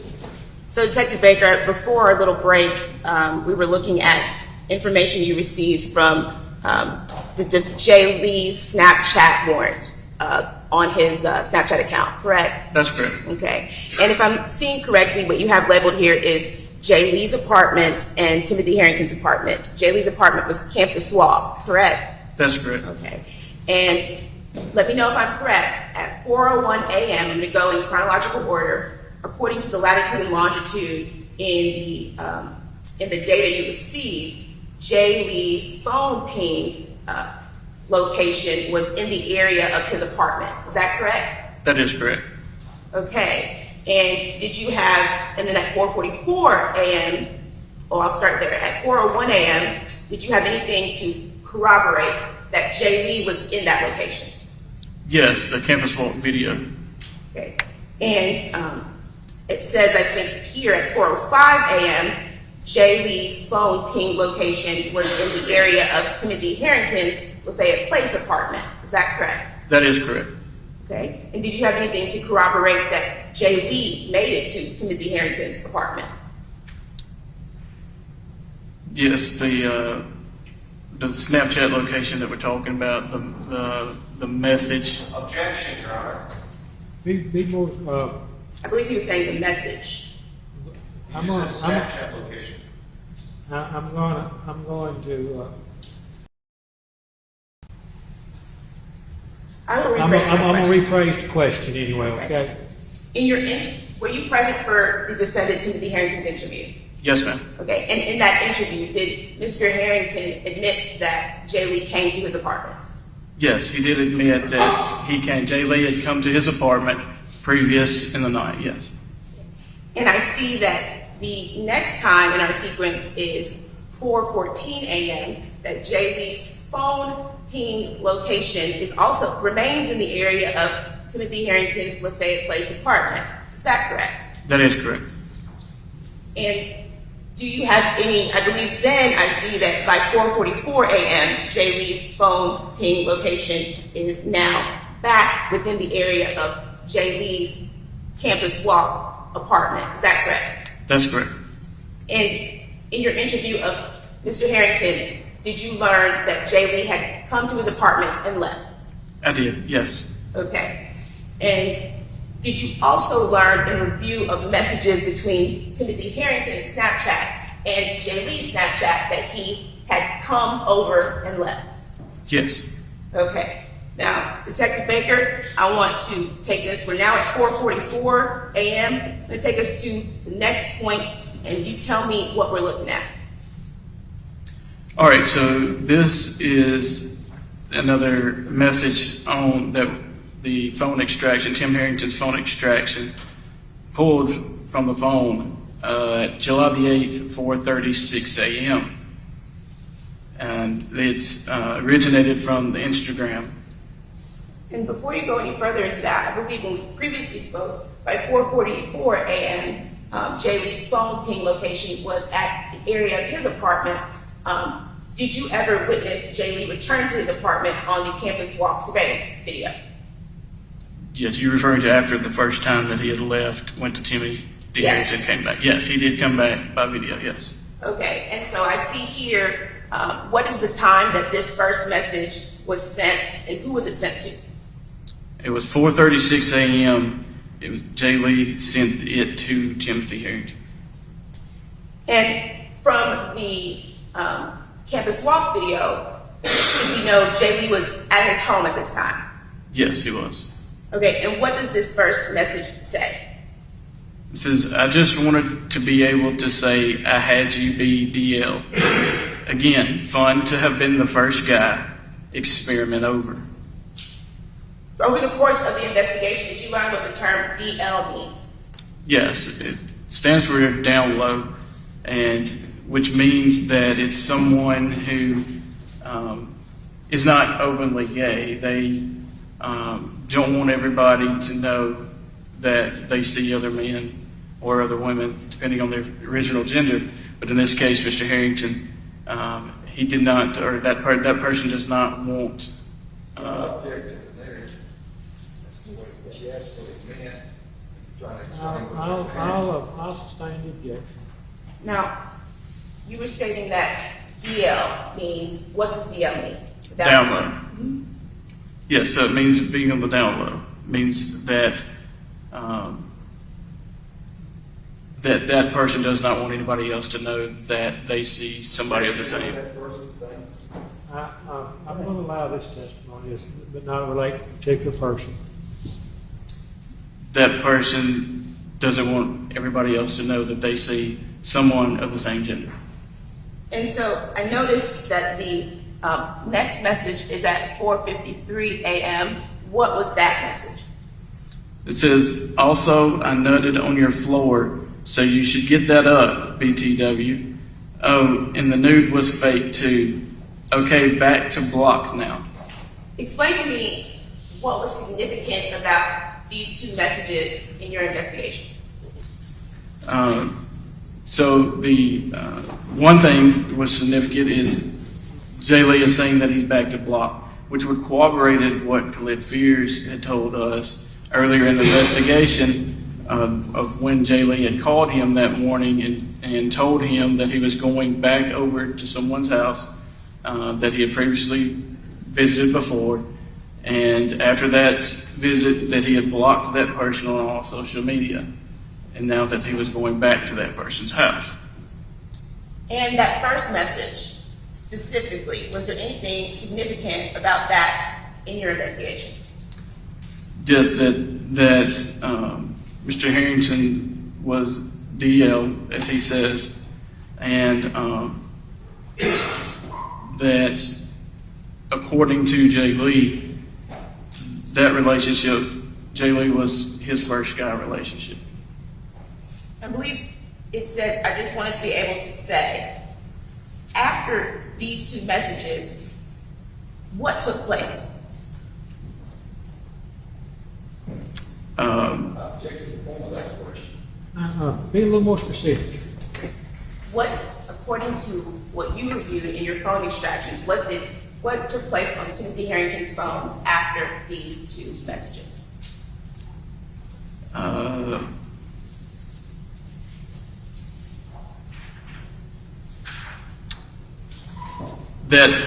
Thank you.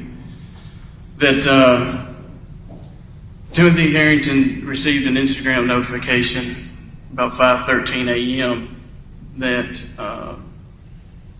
I am Jay Lee, you can't receive your message. And this came from, like I said, Instagram. When someone blocks someone else, they get this type of a message saying that they can't contact that other person. I can't understand what you said about it. If you would speak in the microphone. So, Please repeat your answer. So this is from Instagram, and it was a message notifying Mr. Harrington that Jay Lee could not receive his message, which is typically happens after someone blocks someone else. So Mr. Harrington would have tried to message Jay Lee, and he would receive this message, correct? Correct. And please tell us the next thing that took place. All right, so the next thing was on that morning at 5:17 a.m. Well, I will say this. I'll back up because you can kind of see there on the screen and kind of explain this a little bit. This is a Snapchat. On the left is a Snapchat message. These are going to be the Snapchat messages. Sucker for Jay is Jay Lee in blue, and in red, that's Timothy Harrington. Because in me, it says on here, and that's how Snapchat returned it to us. So that's red eye _24 would be in the red, Tim Harrington that we found out, and then sucker for Jay is Jay Lee in the blue. So here at the top, you see that Tim as red eye _24 sent a message. Snapchat, for whatever reason, didn't capture whatever that message, phone calls, whatever that could be. Snapchat did not capture whatever that was. And then at 5:17 a.m., Jay Lee asked Tim, who TF is this?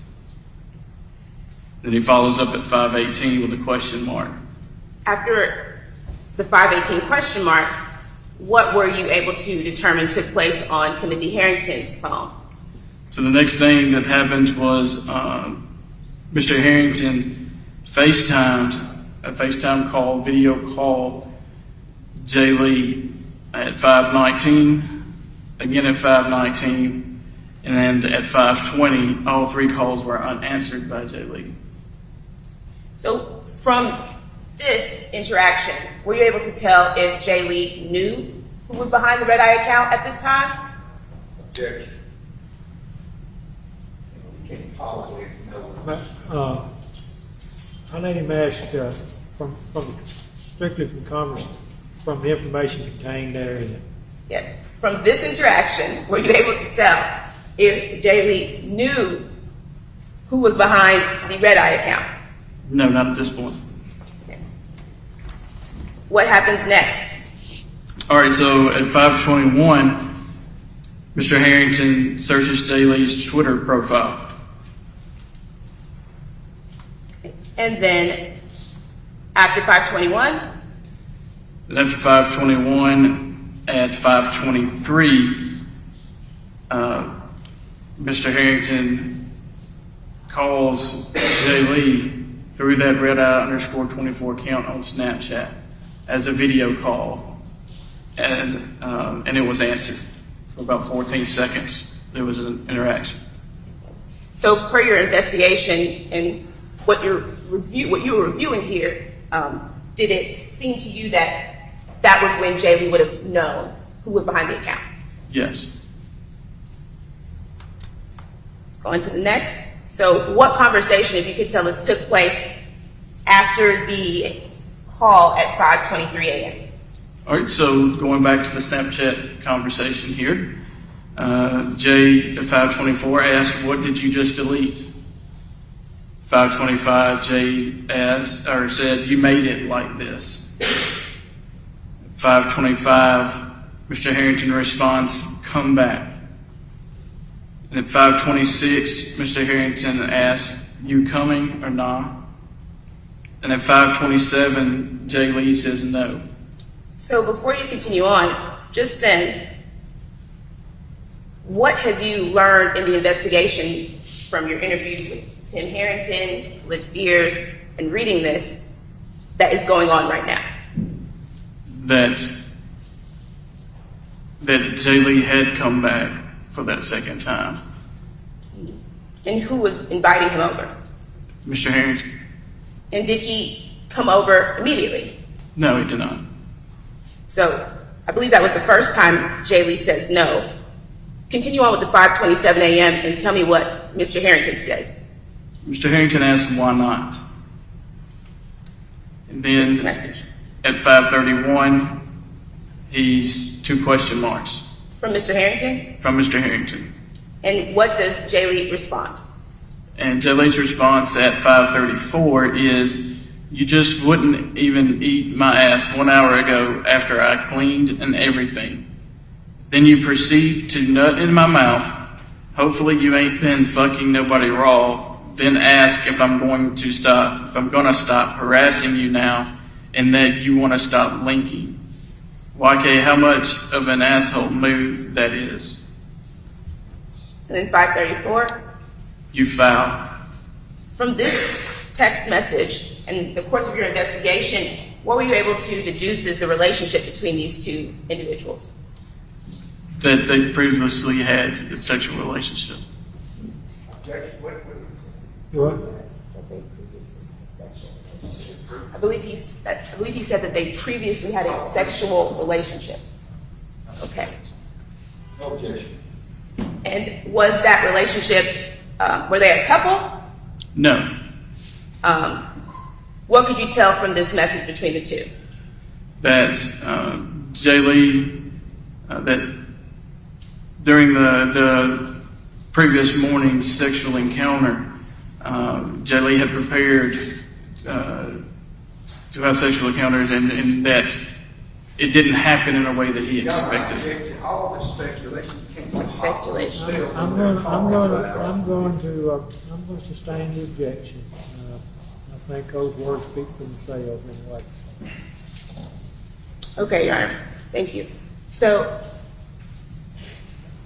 I believe you were stating that the message is saying that they had a previous encounter and it didn't go well. Right. And they are not a couple, right? They're not. So, how do the messages proceed?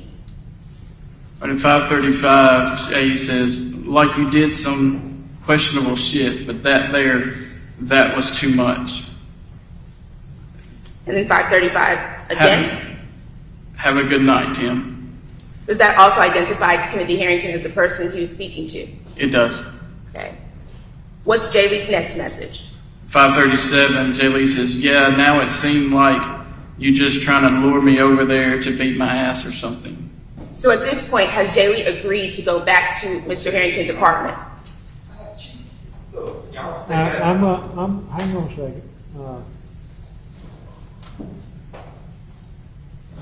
Reference, For the message? rephrase the question and ask in relation to these these messages only, okay? Detective Baker, Go ahead.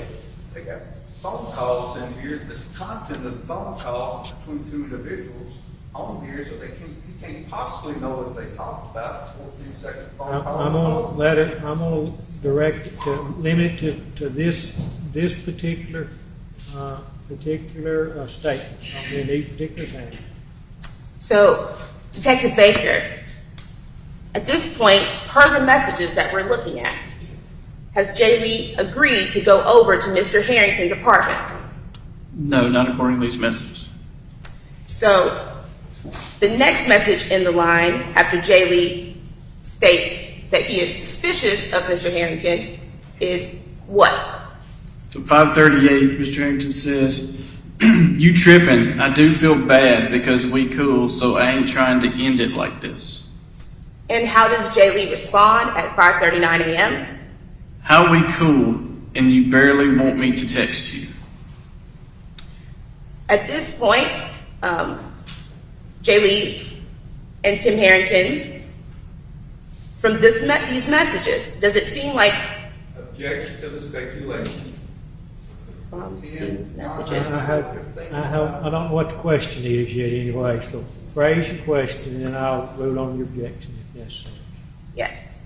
Detective Baker, from these messages, which you reviewed as a part of your investigation, and as a police officer who regularly conducts investigations into crimes such as these, does it seem like these are the types Jay Lee and Mr. Harrington are in a relationship wherein they hang out regularly and Jay Lee, they're in a good place? Objection, Your Honor. I'm going to deny the objection. I'll rule your objection. I'll let you testify.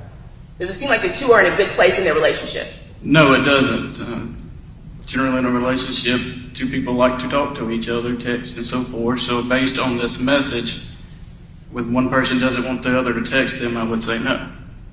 So let's continue on at 5:39 a.m. What is Mr. Harrington's response? I'm saying you're a cool person. And at 5:40, what is Jay Lee's response? When the last time you fucked somebody and don't lie? And 5:39, let's see, what's I believe, Mr. Harrington's response? A few weeks ago. And next response from Jay Lee? Raw or condom? So as the conversation continues on 5:44 a.m., what does Jay Lee state? Only way I see you again is if I'm getting head in the front. And at 5:45 a.m., what is Mr. Harrington's response? It just responds with And then, and then says okay. and what is Jay Lee's response at 5:45 a.m.? He has, Tim, what you keep deleting, and that's it, just okay. And at 5:46 a.m., what is Mr. Harrington's response? I misspelled something, and okay, I'll do it. And at 5:48 a.m., what is Jay Lee's response? YK, if you try something fast, it won't end up good for you, right? And at 5:48 a.m., what is Mr. Harrington's response? WYM, something fast? And what does Jay Lee say in response at 5:48 to Mr. Harrington? Like try to hurt me or some shit? And what is Mr. Harrington's response? I know. And then at 5:51 a.m., what is Jay Lee's response? Possibly later tonight. So at this point, per these messages, has Jay Lee agreed to go back over to Timothy Harrington's apartment that morning? No, he has not agreed to go back over there that morning. He's just going to maybe deny. And what is Mr. Harrington's response to that? LOL, I just told you I'm leaving later today. And what is Jay Lee's response? LOL, okay, we finna see if you lying. And what does Mr. Harrington say? Yes, lying about. And continue on and tell us the rest of what Jay Lee says. So Jay Lee at 554 says making it up. Then he says I'm coming. So at that point, is that per these messages when Jay Lee agrees to come over to Mr. Harrington's apartment? Yes, that is. And per your interview with Mr. Harrington, did Jay Lee come back over to his apartment? He did. And I believe that was at 5:54 a.m. After Jay Lee has now agreed, well, before that, did he immediately agree to go per these messages? No, it wasn't just right away. It's still a few minutes. It was still a few minutes before he left. Maybe should you speak into the mic?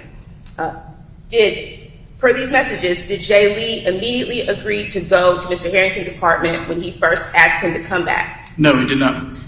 Okay, and he finally agreed at 5:54 a.m. Is that correct? Yes. And then what is the next thing that happens in the timeline? At 5:57 a.m., Mr. Harrington searches in Google, does a Google search. How long does it take to strangle someone, Gabby Petito? And tell me, where was this information pulled from? This information was pulled from his cell phone, his MacBook. They were on both items. And was it also in any search warrants that were received during the course of the investigation? Yes, it was also on the Google search warrant as well. And you said Gabby Petito. What did you learn about how this search might have taken place? That it's, as you start typing in how long does it take to strangle someone, as you start typing it into the search bar, Google tries to guess what you're putting in. And as you're putting these words in, the first thing that populates is how does it take to strangle someone, Gabby Petito, right under the search bar there. And have you recently performed that same search? Yes, I have. And does the same thing happen today? I think that it's irrelevant at this point in time. I'm gonna allow her to ask She you. said that if you've recently done it, that's not relevant to this case. I'm gonna allow her to ask you. I note your record for not objection for the record. And does the same thing happen when you do the search today? Yes, the same thing happens. And at this time, I would like the witness to perform a demonstration of that search and the auto population. You can do it back on the time, the same time frame that my client did, it's not relevant to this jury. Your Honor, he stated that Hang on a that's second. Hang on a second.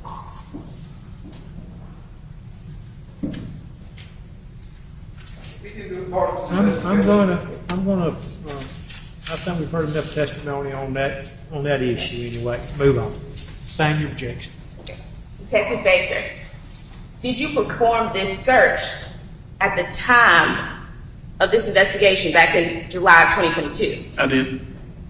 And when you perform this search, is that how you know it auto-completes to Gabby Petito? That's correct. So, what is the next thing that takes place?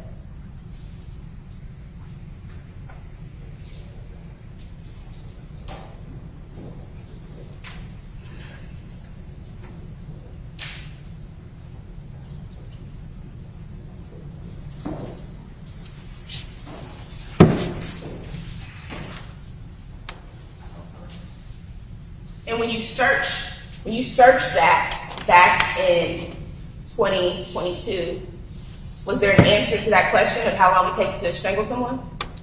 Yes, it was. And do you remember what the time was? Now, the objection to that is not whether or not there's an answer to it, it's whether or not my client searched the documents that were in the body of it. There's no testimonies, no evidence. He goes further down on his testimony. I'm He says, gonna let you lay a better foundation before moving on to that question. When you searched, how long does it take to strangle someone? Gabby Petito. Does a result come up? It was a article that came up after you've searched that whole string of words there. It populates down. There was one of the first article, I forget what the name of the exact article was, but it was referring to the trial of Gabby Petito and someone testifying, an expert testifying. And within that little... Come up here just a second.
And when the results came up, did you have to click on them to see an answer to the question?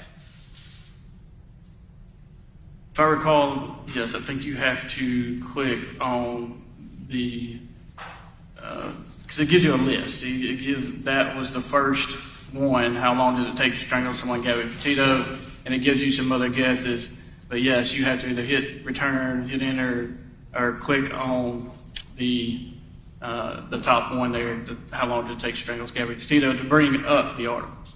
So now if you would please look back at your screen and let me know, what are we looking at here at 5:57 a.m.? We're still in July 8th.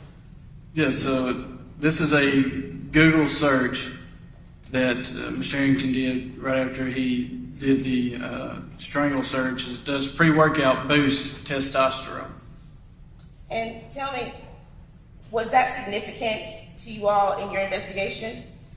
Yes, I found it kind of significant because looking through the phone extractions, we've got messages, calls, social media activity from Mr. Herrington all through the night. One thing that pre-workout does is it's a caffeine, it's a stimulant, it's to get you up, going, kind of wake you up. objection, speculation on that. Well, that's- Are we talking about something particular on the screen here? Yeah, you try to explain what would happen if you did something, after you searched something, you acted on something that you searched. Aaron, that is not what he's stating. I asked the witness, why was this significant? He started to say Let that me back up here.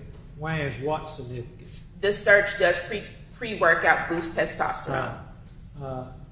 I'll let you rephrase your question, indicate exactly what search you're talking about, okay? Yes. Detective Baker, why was the search, this pre-workout boost testosterone, significant to you all in your investigation? Yes, because he, according to the cell phone extraction, according to the messages and so forth, Mr. Herrington had been up for a long time. He'd been up most of the night having conversations with other people, and as we see with Jay Lee. Therefore, pre-workout, just because I've taken it before and I understand what pre-workout is, it's to give you energy and so forth to do a workout. I'll sustain the objection anyway. As the investigation proceeds forward, what is the next thing in our timeline? So at 6:03 July the 8th, that morning, Jimmy Lee's last Snapchat message was sent to Timothy Herrington, which stated open. And per your interview with Mr. Harrington, did Jay Lee return to his apartment on July 8th? Yes, he did. And after this Snapchat message sent by Jay Lee, did Jay Lee ever send another Snapchat message that you saw in the investigation? No, he did not. So I see here this says 6:08 a.m. to 6:12 a.m. And tell me if I'm correct. At 6 a.m., you have the latitude and longitude ping location of Jay Lee's cell phone in the area of Campus Walk Apartments. Is that correct? Yes, that is correct. And then at 6:03 a.m., you have the ping location of Jay Lee's cell phone in the area of Lafayette Place Apartments. Objection, Your Honor. That's the characterization of the ping testimony you gave. You've been through this. Your Honor, I believe I said ping location of the cell phone. It's not the location of the cell phone. It's the location of the tower the cell phone is pinging on. Correct. I will rephrase, Your Honor. All right, rephrase. At 6:03 a.m., you have the latitude and longitude of the ping location of the cell phone tower that Jay Lee's cell phone is pinging in the area of Tim Harrington's Lafayette Place apartment. Is that correct? That's correct.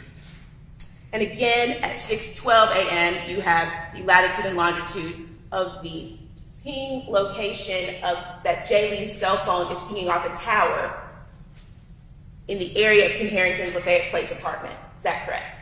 That's correct. And in your interview with Tim Harrington, were you able to confirm that he did, in fact, come back over to Mr. Harrington's apartment? Yes. And you could tell me, what is the length of time it takes to get from Campus Walk Apartments to Lafayette Place Apartments? Not very long. It's about 0.3 miles away, so, and it's a straight shot. It would not take very long at all. So what occurs next in our timeline? All right, so at 6:38 a.m., Mr. Harrington searched Walmart in Apple Maps, the Maps app on an Apple phone, And where did you pull this information from? from his cell phone extraction. Did Mr. Harrington end up going to Walmart? Yes, he did. And were you able to confirm that in your interview with Mr. Harrington? Yes, I did. How long or when did Mr. Harrington go to Walmart? It was, I can't remember the exact time he got there, but the duct tape was bought at 6:49 a.m.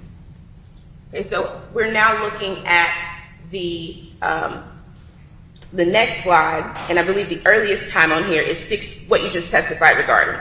The Walmart receipt and video at 6:49 a.m., which I believe is already in evidence.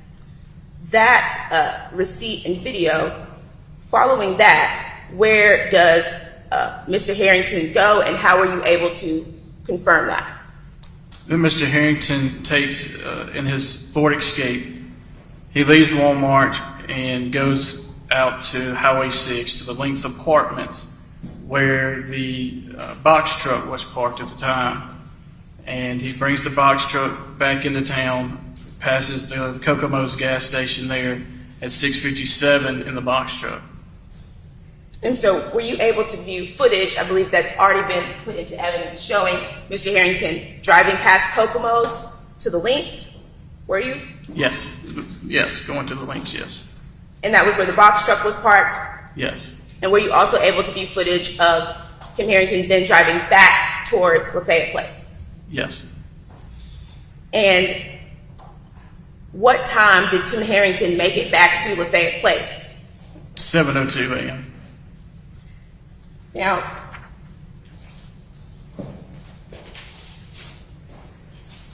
what are we looking at here?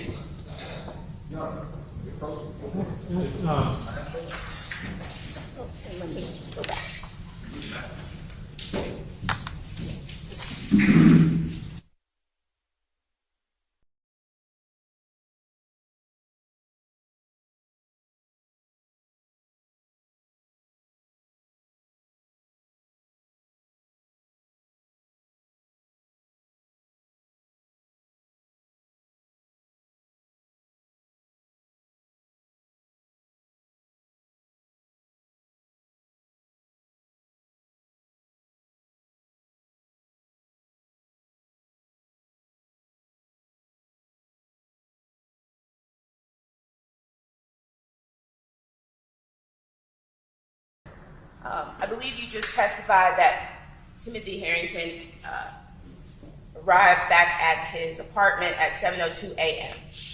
Yes, that's correct. How did you learn that information? Through his cell phone data location. So, tell us what happened. I'll sustain the objection. That's some further basis being laid.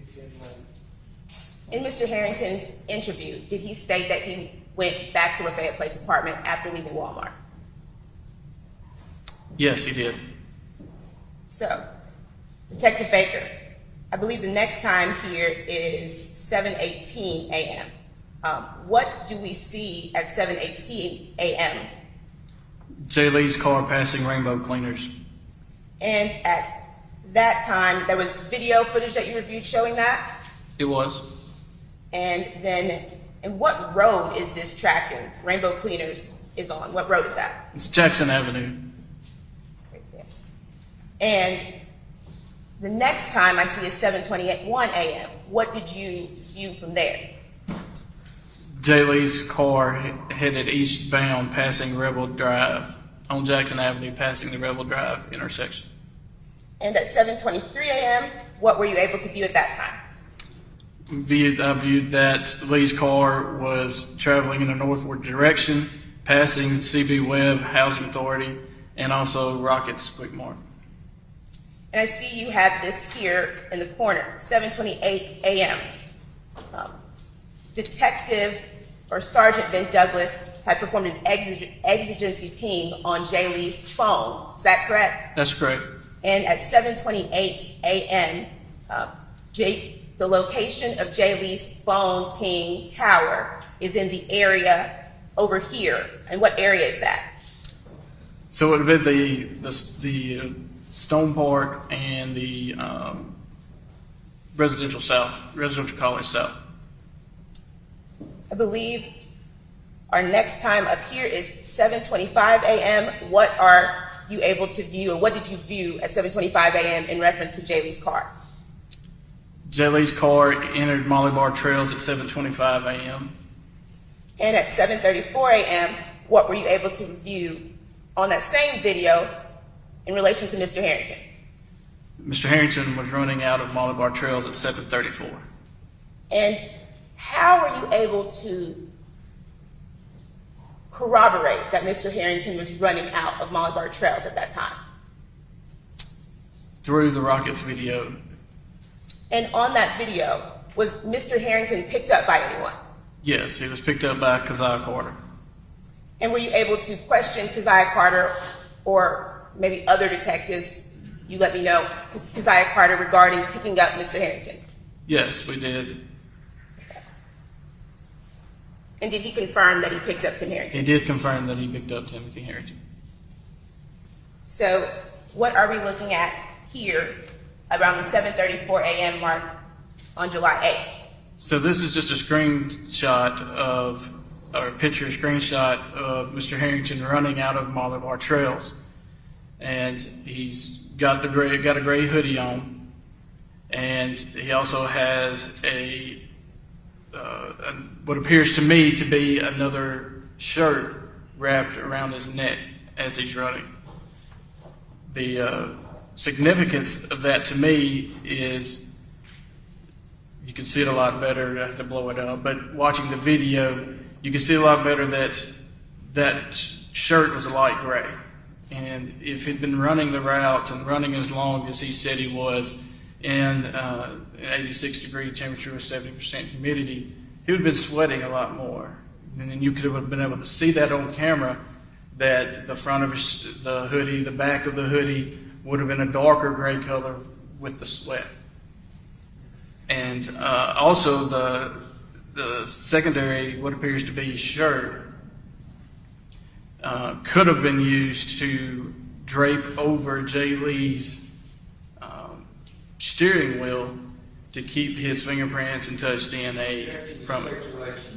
Your Honor, he stated could have been used, and he's a police officer. They make these determinations in their investigations, Your Honor. He's not giving any scientific testimony. I'm not gonna let him talk about this particular item of clothing. He can talk about general police practice and what he might know anyway. Now, what was the temperature and humidity in Oxford that morning? It was approximately 86 degrees with 70% humidity. And did you look that up back in July 2022? It was sometime after that, but it's a historical website that you can actually go back in time and put in your date and time and it will tell you what the temperature, humidity, and so forth was like. And was there anything significant about the way that Jay Lee's car was parked at Molly Bartrell's? Yes, it was. His wheels were turned to the left, kind of all the way turned to the left, and it was also parked on top of a parking space line. Why was that significant?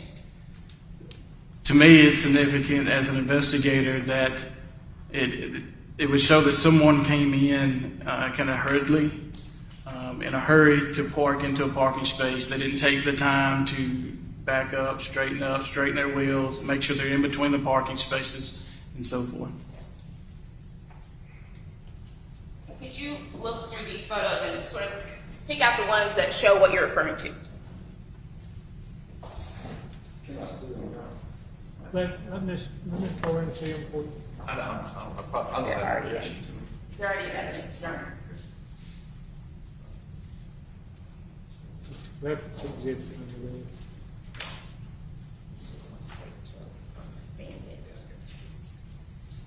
You would be reference exhibit. What exhibit is it? I believe this is S.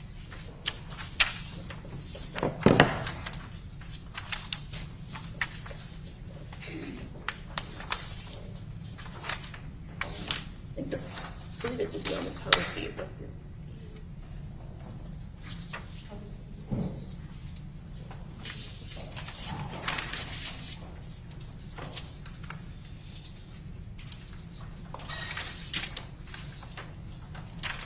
It would be S13. And Check Baker, could you please pick out the photos that show what you're referring to?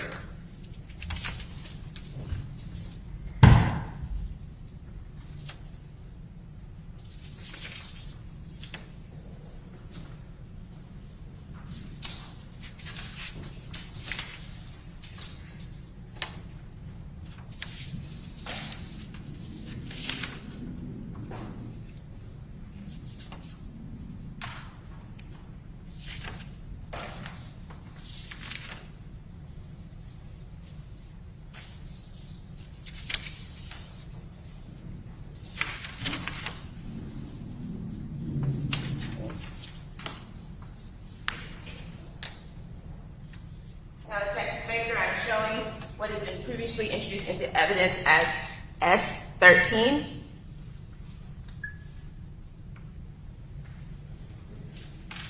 Please, looking at this, tell me what it was you're referring to and tell me if this is the right picture. Yes, it is. So what were you describing again? So I was describing the wheels being turned all the way to the left. Same thing there. Wheels turned all the way to the left. You just tell that the wheels are turned to the left, and the same thing there. Now we'll get back to our timeline, Detective Baker.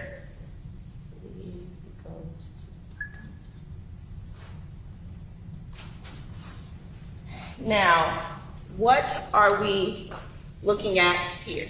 What happens next in our timeline?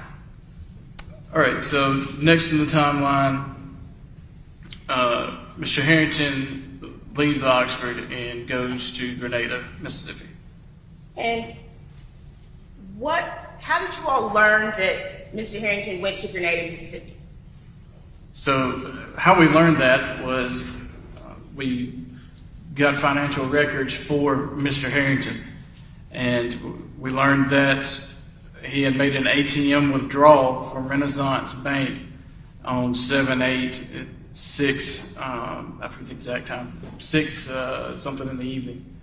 And then we got the video surveillance from that ATM at Renaissance Bank. And in that video, we learned that Tim Harrington got out of a box truck. Is that how you all? I understand this. None of these videos have been introduced to evidence. Your Honor, we affirm. Other than, artists. They were ID'd on the best I can remember. Your Honor, the detective personally viewed these videos, and he can testify to what he did in the investigation. The RNS cleaners video actually has, I believe, been, I think for ID purposes, has been introduced. Before we show that video, we will officially introduce that video into evidence. Objection. Okay. What about the other one? Got Wade? Okay. And you got, still building. Your Honor, I was I'm going to. going to generally let him testify about what, y'all come here a second anyway, make sure.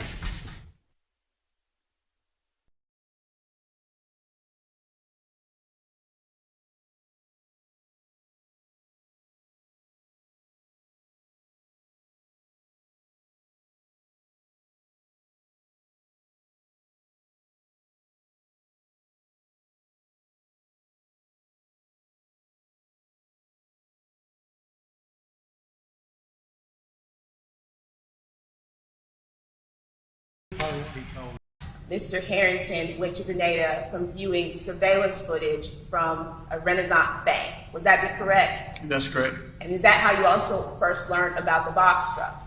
That would be correct. Okay. Now, looking at this slide that you created, I see various locations. Let's start with the GW Steel location. Did you view any footage showing Mr. Harrington in the box truck at GW Steel location? We did view video of the box truck headed south on 7.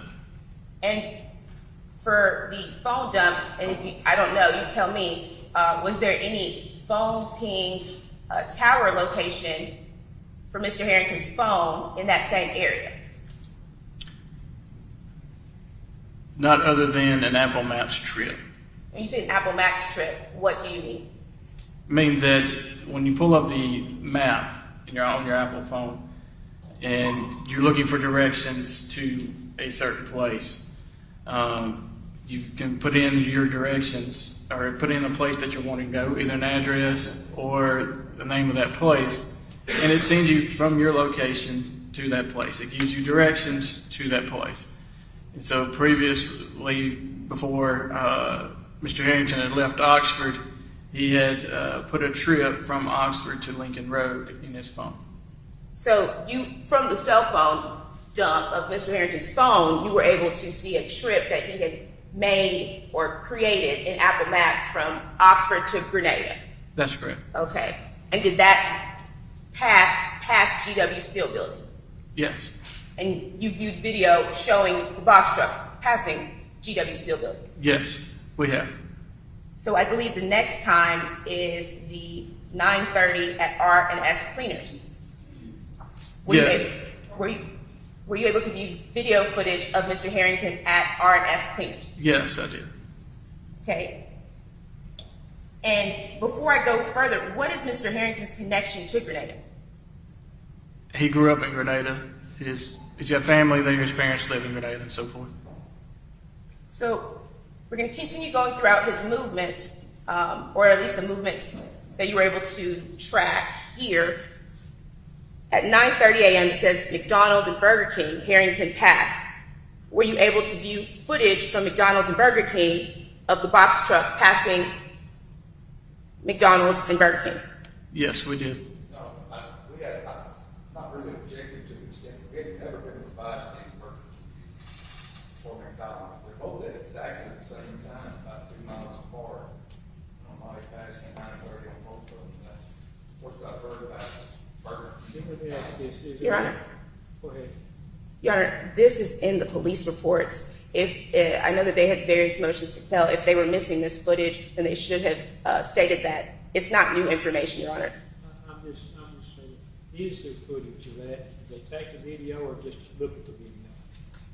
My understanding is that they took a video or screenshots, something like that. I'm gonna let me something for cross-examination. You can move on. I see at 9:38, you have that Herrington headed west on Wade Incorporated. Were you able to view footage from that? Yes, we did. Okay. And it showed the box truck passing that. Correct.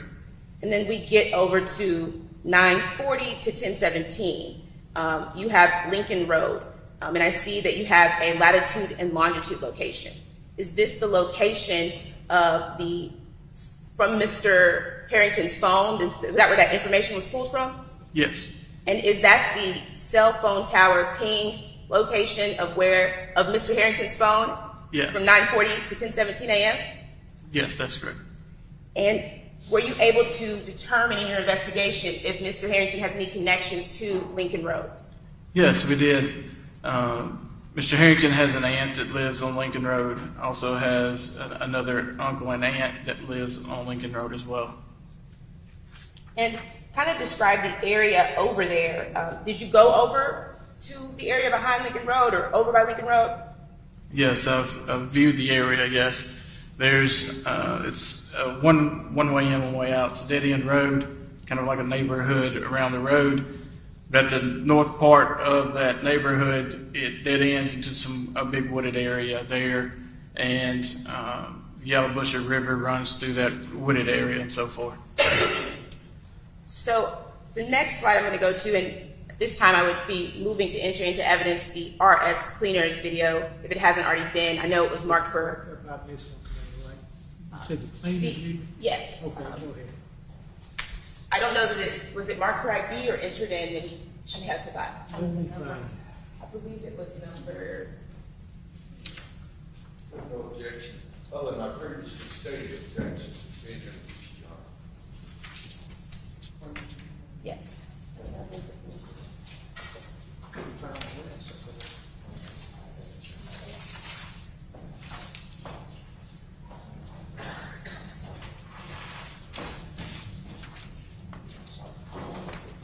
S45 RNS cleaners video was admitted as evidence. Okay. After the meeting. That's right.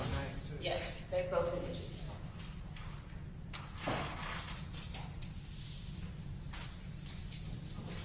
I was just going to go to it. Before we start going that video, let's let them give them a lunch Yeah, I'm break looking at anyway. it.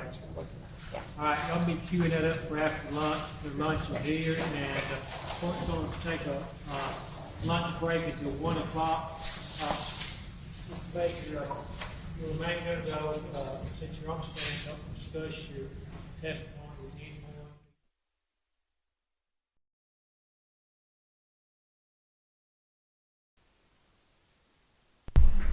All right, chat. Looks like they're taking a lunch. So I'm going to hop on here real quick and we'll do a quick recap. So we're listening to Sergeant Detective Ryan Baker, who's an intel officer, and he specializes in cell phone forensic examination. He showed the full video of Jay leaving the apartments. He pretty much is confirming everything we've heard. We heard earlier about the Snapchat messages, about the timing and the pings, and that was. Let's see. That was who brought all that in? Shane Fortner, or no? It was a Ben Douglas.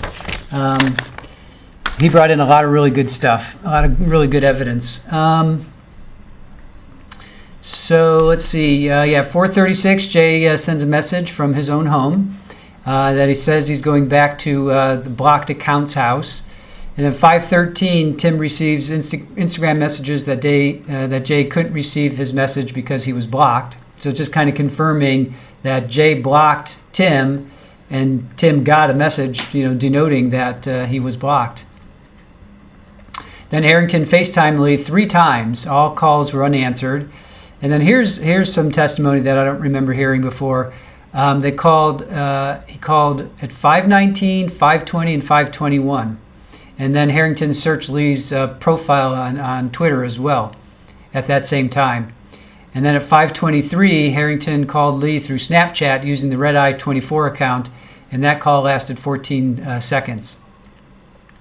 So that was some new information that Herrington clearly was like hammering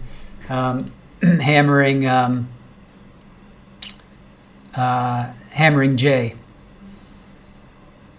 Then here's Capri Law. We're gonna break out your timeline here because it's so awesome. And I also took a screenshot of the traveling of all. That was really good too.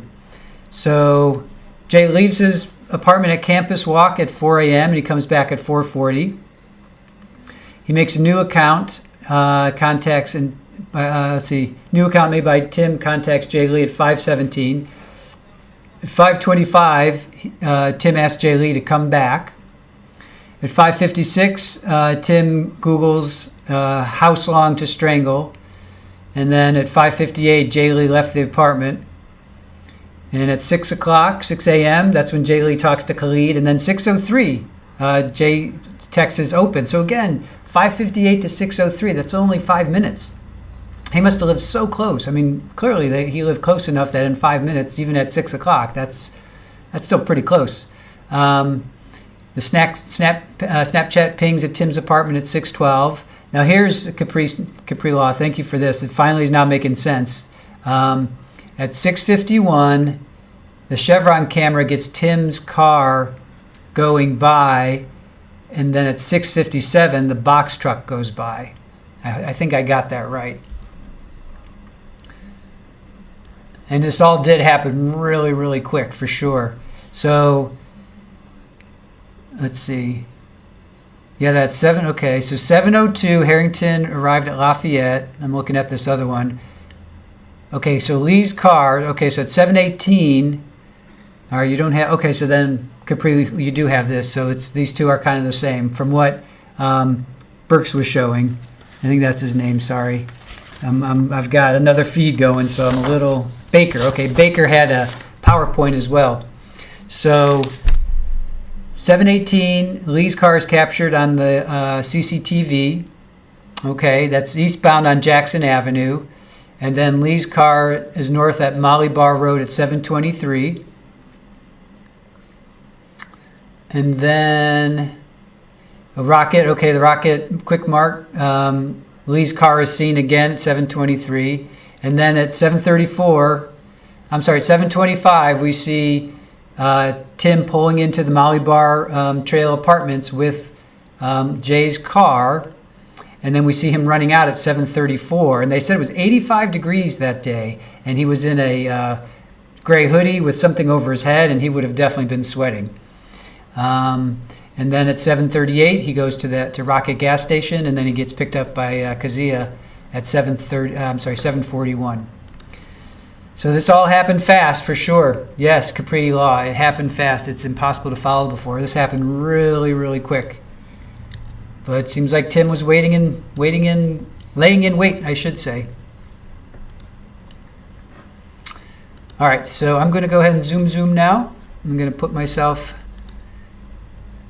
pip squeege myself down a little bit here. And let's zoom through lunch. And let's pick up testimony after lunch.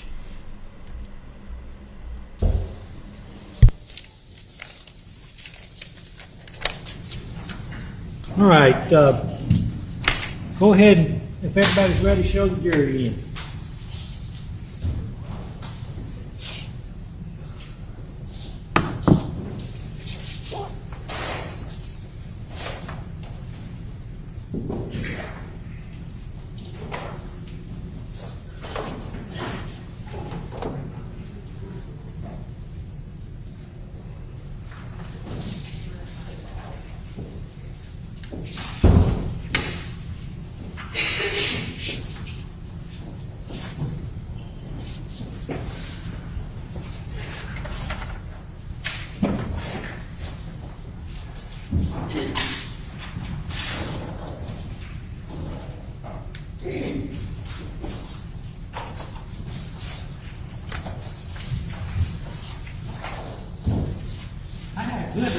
what's gonna be two this way? I think we made the same meeting, so mine was good. Plus, no one has any problem reporting obstructions. If you have any problems, let me know, okay? Mr. Baker, you remain under the same oath, and you may continue your direct examination. Detective Baker, since we had that break for lunch, and if you were looking at the slide in front of you, I think we just got to the part where Mr. Herrington has made it into Grenada. Are you aware of what time Mr. Herrington left Oxford, Mississippi to go into Grenada? It would have been between 8:10, 8:30, somewhere in that range. All right. And I believe you had previously testified that he made an Apple Maps trip going through, passing GW Steel, and that the first place that was stopped at, and that was around 9:14, was RS Cleaners at 9:30. Were you able to view surveillance footage from that stop? Yes, I was. Okay. And, Your Honor, at this time, I would play State's Exhibit, I believe it's State's Exhibit, let me pull it. The RNS Cleaners video. Just the cleaners exhibit. Yes. All right, that's 45, I think.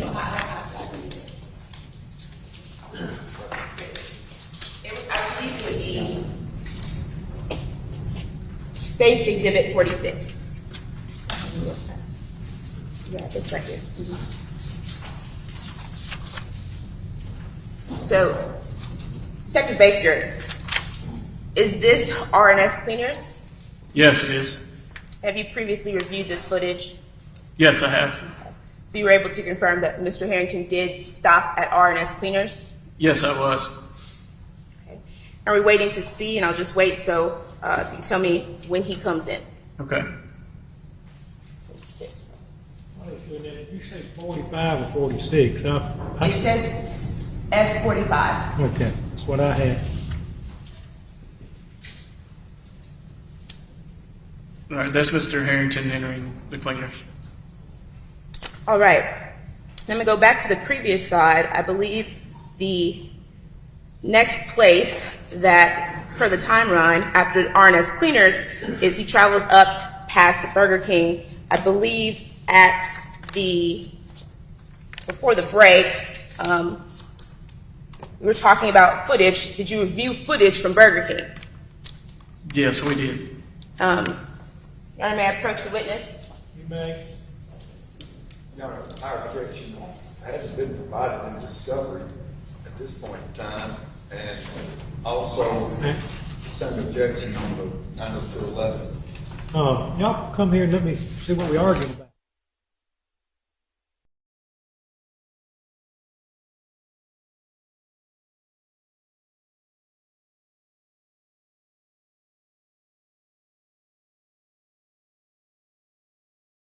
I believe there.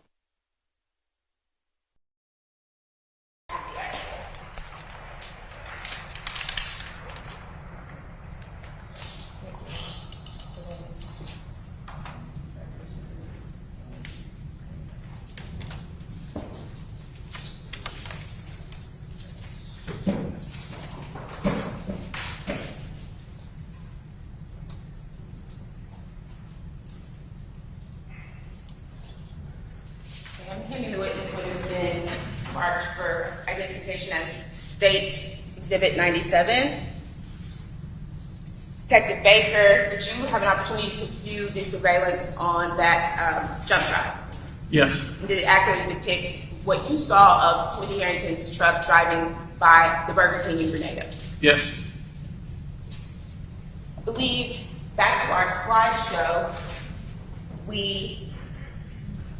the next place was the Wade Incorporated at 9:38. Now, are we following Mr. Harrington's box truck through Grenada? Yes, that's correct.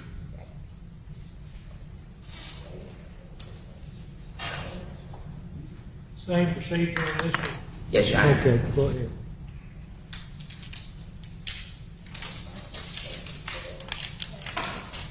Yes.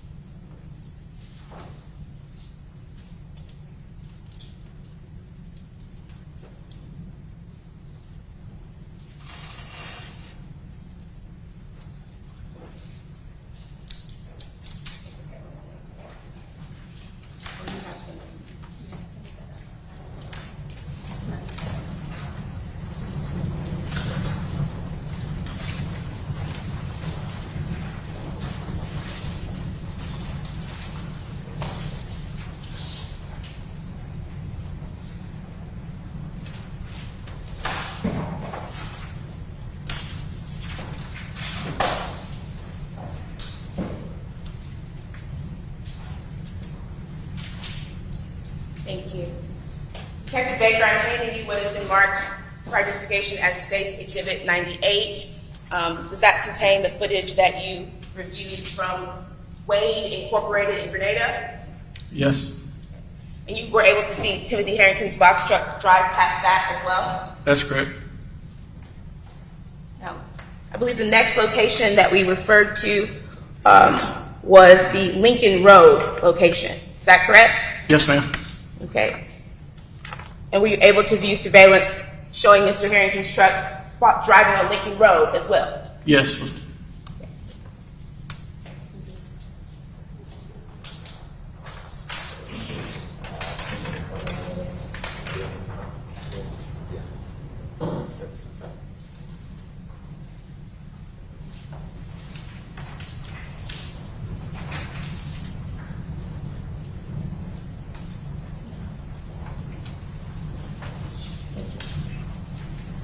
Handing the witness what has been marked for identification as State's Exhibit 99. Detective Baker, does that contain the video surveillance from Lincoln Road that showed Timothy Harrington's box truck driving? Yes. Thank you. And I believe previously you pulled this latitude and longitude here from the data dump of Timothy Harrington's phone. Would that be correct? That's correct. And then did you then plot that latitude and longitude on a map Yes. to figure out where the location was? Yes. And you can say the general location of the phone ping is on Lincoln Road. That's correct. And was that consistent with the footage that you reviewed as well? Yes, it was. Following, I believe we left off at Lincoln Road. When we last left before lunch, you stated that the phone ping data did not leave Lincoln Road until I believe it was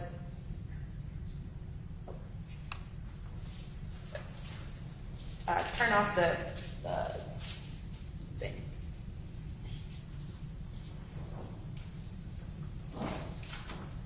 Until it was, I believe you stated, or 10:17, from 9:40 to 10:17. Would that be accurate? Yes. Okay. At 10:17, what direction did Mr. Harrington drive in? So he had his south on Lincoln. Once he got to Highway 8 or Sunset Drive there, he goes east on Sunset Drive.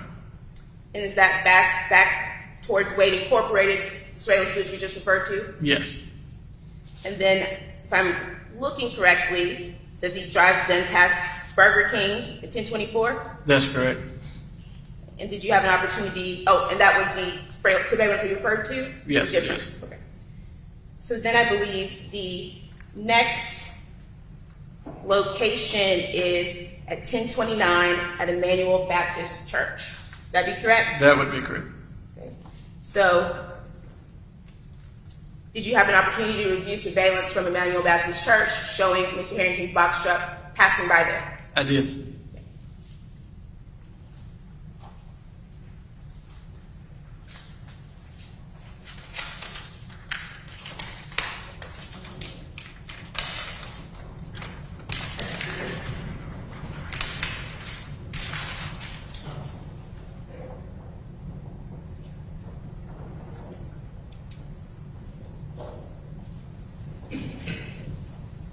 Judge Baker, I'm handing you what's now been marked as State's Exhibit 100.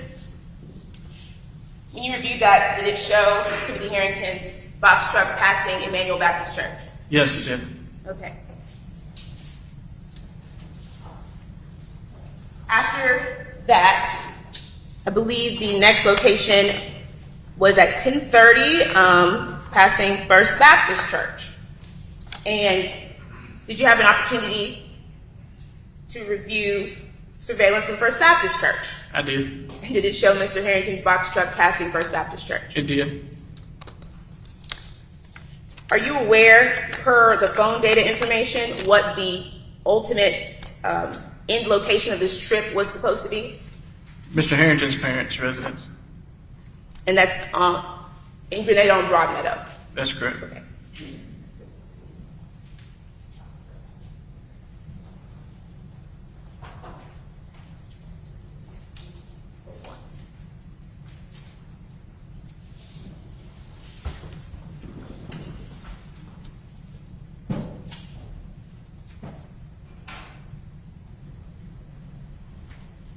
Detective Baker, I'm handing you what's been marked for identification as State's Exhibit 101.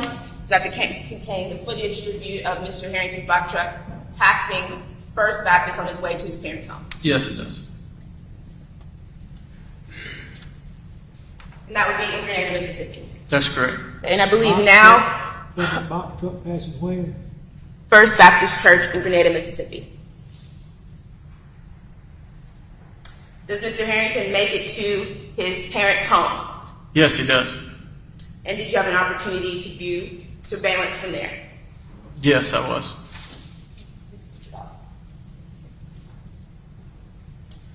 What are we looking at here? It's a video from the neighbors across the street from Mr. Harrington's parents. Would that be Mr. Christopher Klink? It would be. Okay. And what time did Mr. Herrington arrive? I believe his beginning location was out in Lincoln Road. Over to here, what time did he arrive at his parents' home? At 10:34 a.m. And are we going to see him arrive in this video? You'll see the box truck arrive in this video, yes.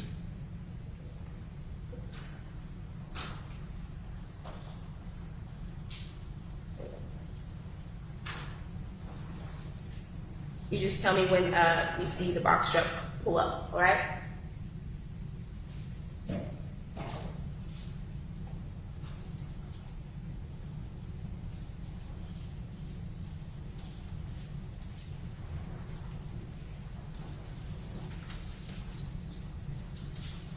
Is it moving?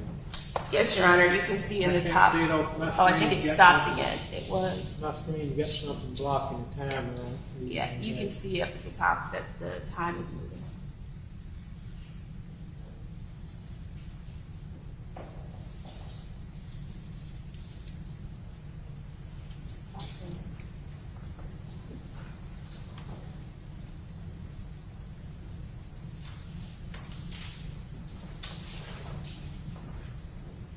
I believe it's loading at the same time, Your Honor, so it sometimes falls behind.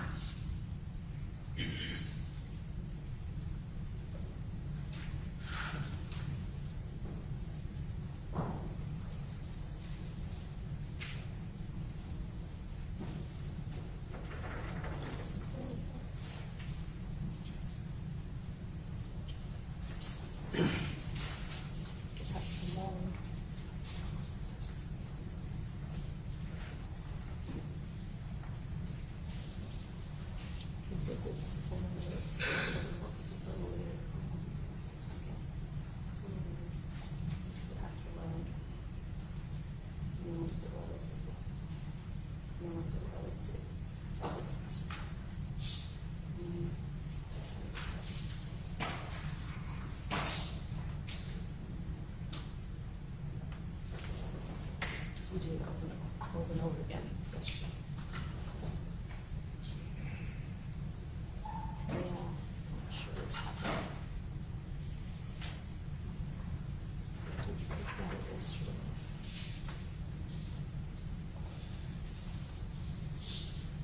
Let me pull to the next one and see if it's going to do the same thing. The box right here. It, you see it what? Focus. Goes. It just stopped yesterday too, but it will change.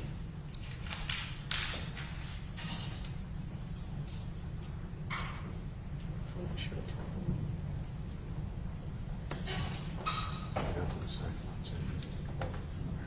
It loads up here, so you can see that the box truck is pulled out Yeah. there. Is that the heat that's running? Brief indulgence, Your Honor. I'm not sure Yeah, why. ma'am. See, it stops, but then it goes. See, it's even doing it now. It stops and then it goes. We're having a few technical difficulties. Just give me a second. Lewis. Come on. We worked through it last night. Come on. Has this video been introduced as a standalone exhibit? Yes, Your Honor, it has been already admitted as a standalone exhibit. So while Mr. Creekmore is looking for that, we will go on to the next, and we will pull that up. Once we find it, we'll pull that up. So as not to waste too much time.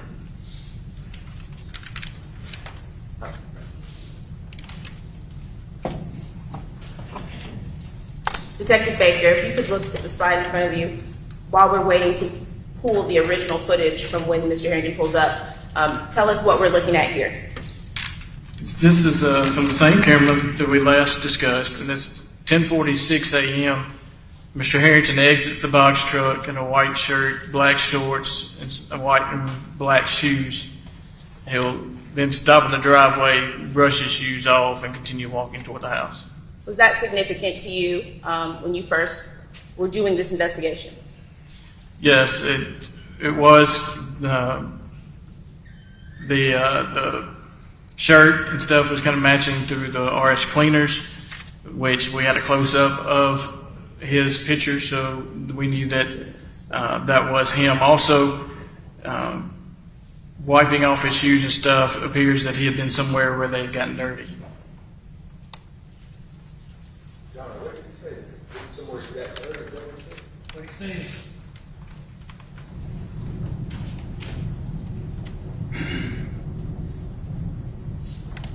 At this time, I will publish the jury state's exhibit 48, which is these videos hopefully without the technical difficulties. 48 has been previously admitted into evidence. It may, okay.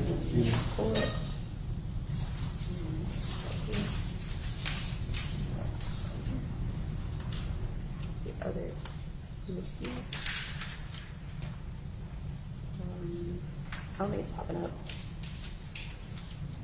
That's the original USB. So I'll put this one out.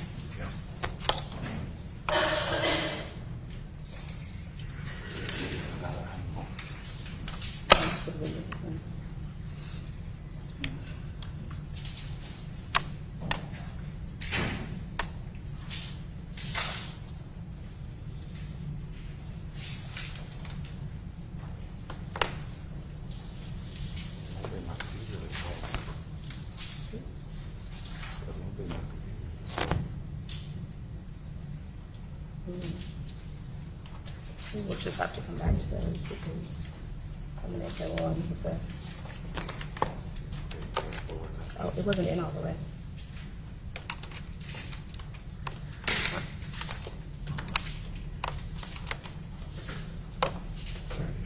Yeah.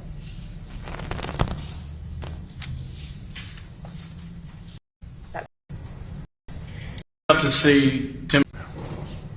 Hey, Detective Baker. Now we've gotten over some of those technical difficulties. What are we about to see? You're about to see Tim Herrington in the box truck drive up to his parents' residence. And is that in the top left corner? Yes, it is.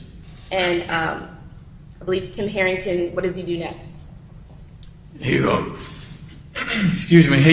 sits in the truck for a few minutes, and then he will eventually exit the vehicle and walk into the driveway up toward the house.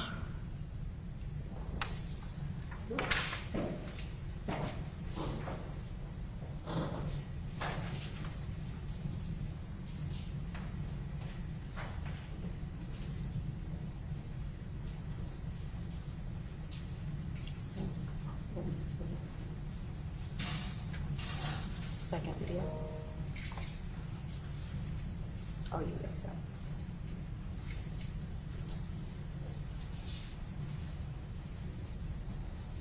That's the, we jumped ahead.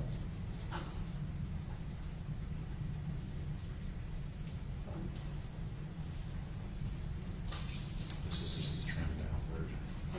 The one that pulls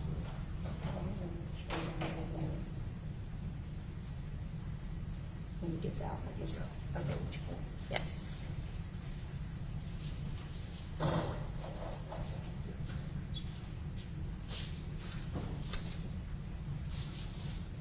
believe we're playing State's Exhibit 70, I believe it was 71, 41, 48. State's Exhibit 48. Is this what you were referring to, Mr. Herrington getting out of the vehicle? Yes, it is. And you said he was wiping off, he appeared to be wiping off his shoes. That's correct. Okay. As we continue on, what is the next thing that we will see? Next thing we'll see is Mr. Herrington coming back out to the box truck from the house. And what did you determine from watching this video that he was carrying? A shovel. And what time was that? That's going to be at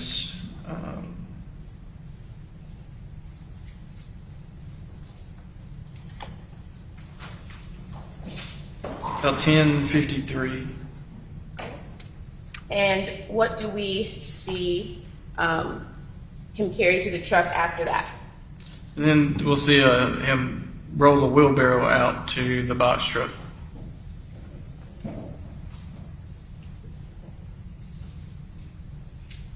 You're trying to put that trim on?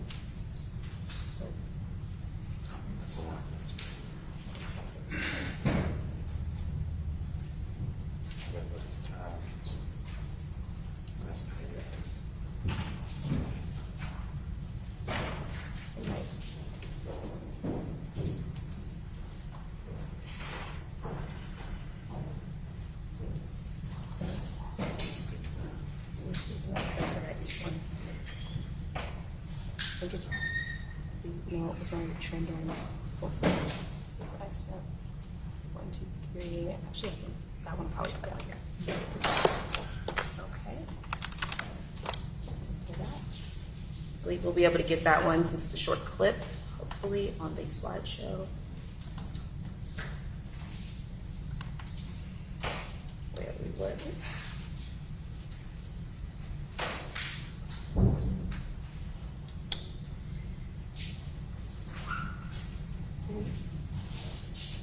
Okay.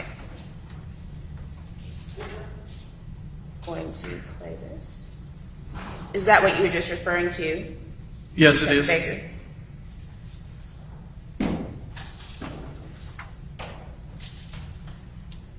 Now, after, I believe he arrived, you can remind me again, he arrived back at the home at what time? 10:34?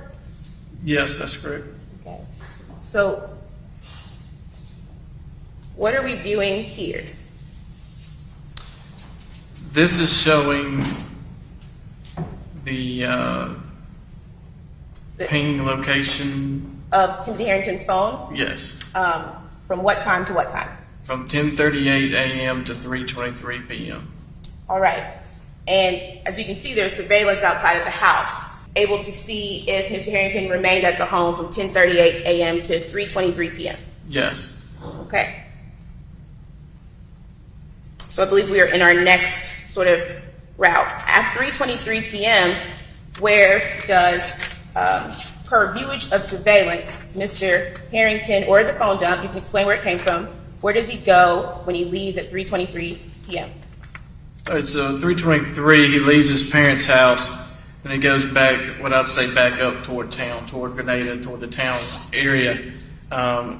And we see him at 3:25 p.m. passing First Baptist Church, 3:31 passing Dollar General, and then at 3:38 he's headed east on Highway 8 passing the Walgreens, and then at 3:40 he passes Lakeway Sporting Goods, still headed east. 10 minutes later, at 3:50, he's headed back west, passing Lakeway Sporting Goods. If you could hold right there for a second. You viewed surveillance of the box truck going and passing these locations? Yes. Per Timothy Harrington's phone data, was there a Apple trips made to a certain location at this time? There, let me refer to my notes for just a second, please. Right.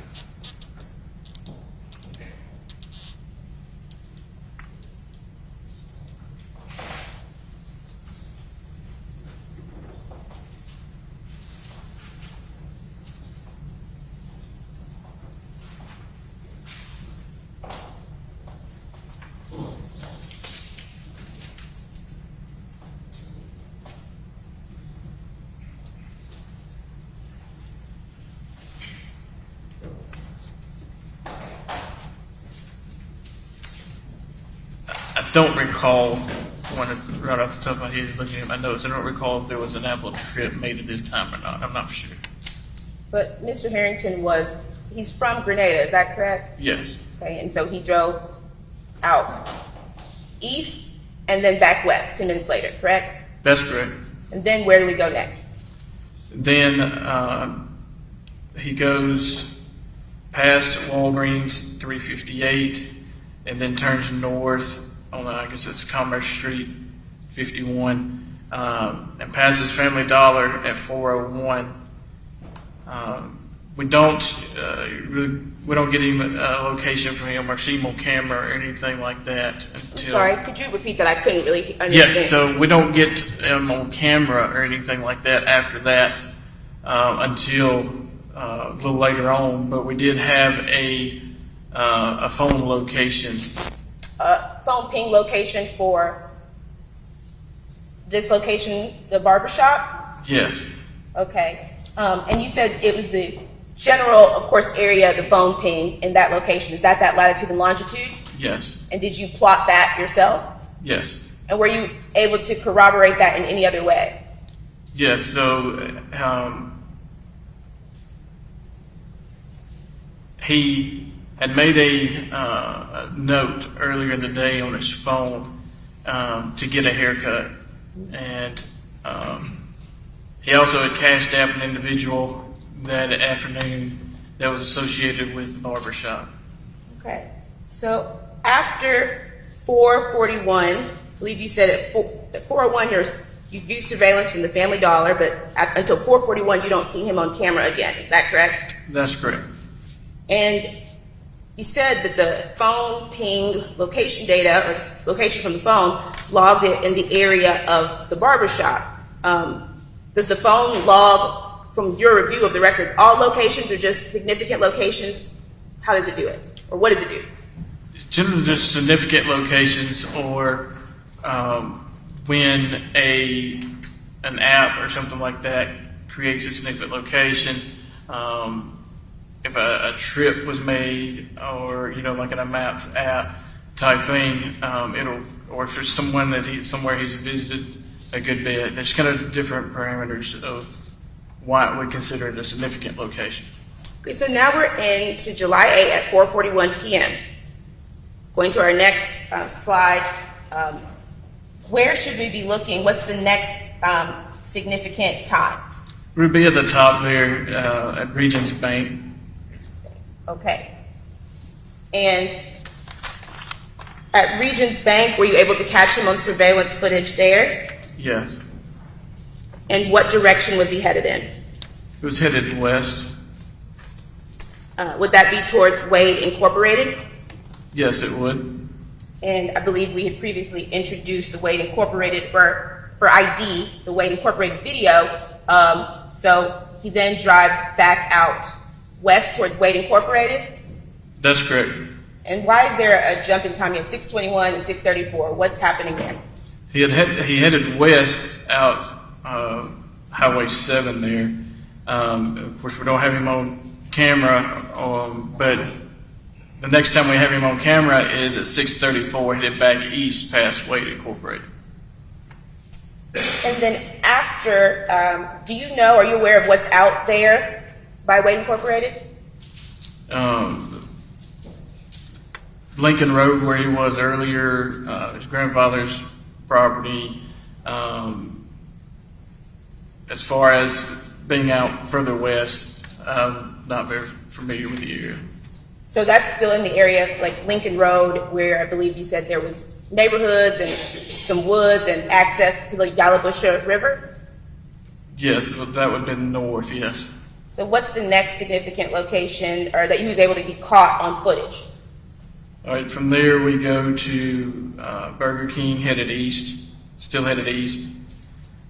We go to Circle K, in the area of Circle K, at 6:53 p.m. And I want to point to that latitude and longitude. Did you pull that data from the phone dump?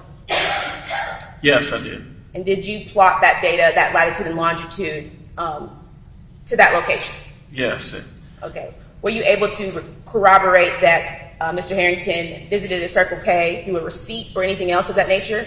Yes, we were able to find a receipt, or in his financial records, we saw that there was a purchase made there at Circle K. The next significant location is where? It'd be Renaissance Bank, where we saw him on the ATM, as we referenced earlier. I believe you said, just so I'm clear, you saw him at the ATM? Yes. There? Is that when earlier before lunch you testified that you all had gotten his phone or his, financial records and there was an ATM transaction? That's correct. And you were able to pull the ATM video to confirm he was at Renaissance Bank at 6:57 p.m.? Yes, that's correct. Okay. And where do we go next? So from there, he's going back to his parents' residence. Got him on First Baptist Church, 7:12, and then arriving at his parents about 7:16. Okay. So I want to show at this time, Your Honor, State's Exhibit. It's the Renaissance Bank video 44, which I believe has already been admitted into evidence. It's been admitted, you can show it.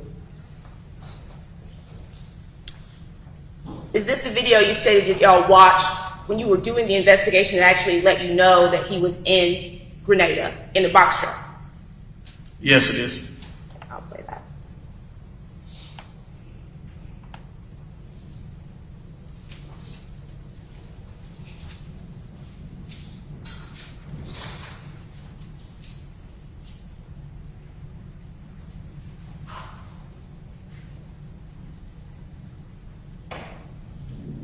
Now, as we're watching that, earlier in the day, we saw Mr. Herrington. He's now come into town, gone home. He was wearing, what kind of shoes was he wearing earlier in the day?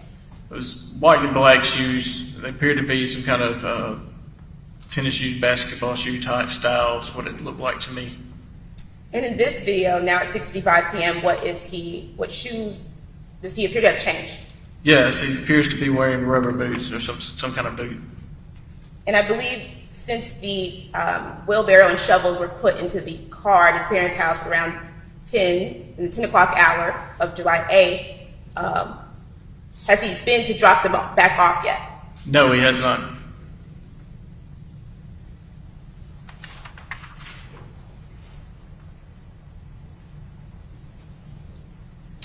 Now, I believe before we watched that Renaissance Bank video, we know that he made it back to his parents' home at the 7:18 be the time of that? Yes, it would be about that time, yes. Okay, you're showing here in your slide that the ping data for the phone is located at the home from 7:18 to 9:28. Is that correct? That is correct. And that would be his parents' home? His parents' home. Okay, so were you able to confirm if, just like before, Tim Herrington stayed at the home with his phone, were you able to confirm at this time if he stayed at the home with his phone? Not the whole time, no. Okay. And what did you view that let you know that he left? The neighbor video camera. As the opposing counsel has been fond of saying, the phone is the location of the phone, correct? Yes. So at 7:41, where was his phone located? At his parents' residence. Sustain the objection. I apologize. There's the question. In what area was his phone data pinging? In the area of his parents' house. Okay.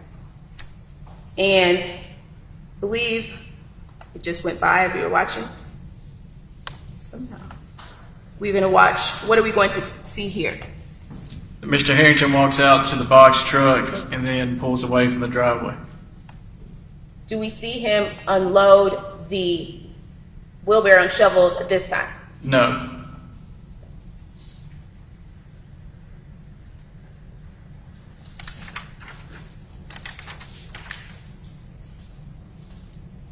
So what is the significance of this slide?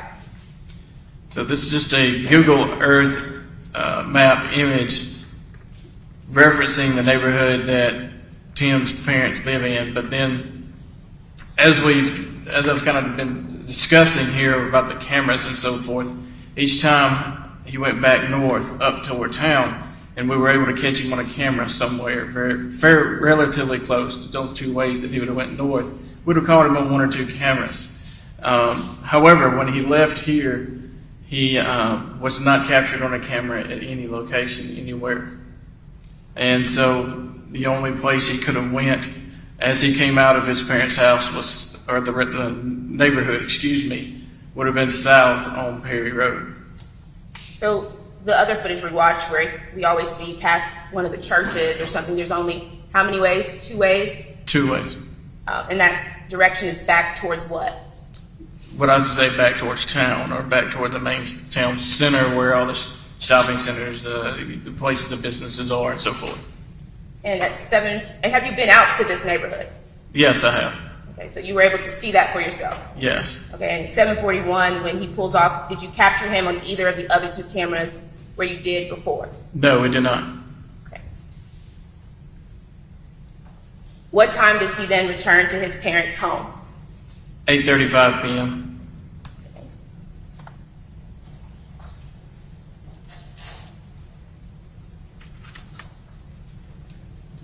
And is that what we're watching here? Yes. It's coming. So after Mr. Herrington returns to his parents' home, what do we see next? All right, we then see that he removes the wheelbarrow from the box truck at 8:40 p.m.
Oh, did I change it too early? All right, he was walking back up the drive. All right. So, per the review of the data from Mr. Harrington's phone, what happens next? Then he stays there at his parents' house for just a little while, and then he creates another Apple Maps trip from his parents' house to the links in Oxford, Mississippi.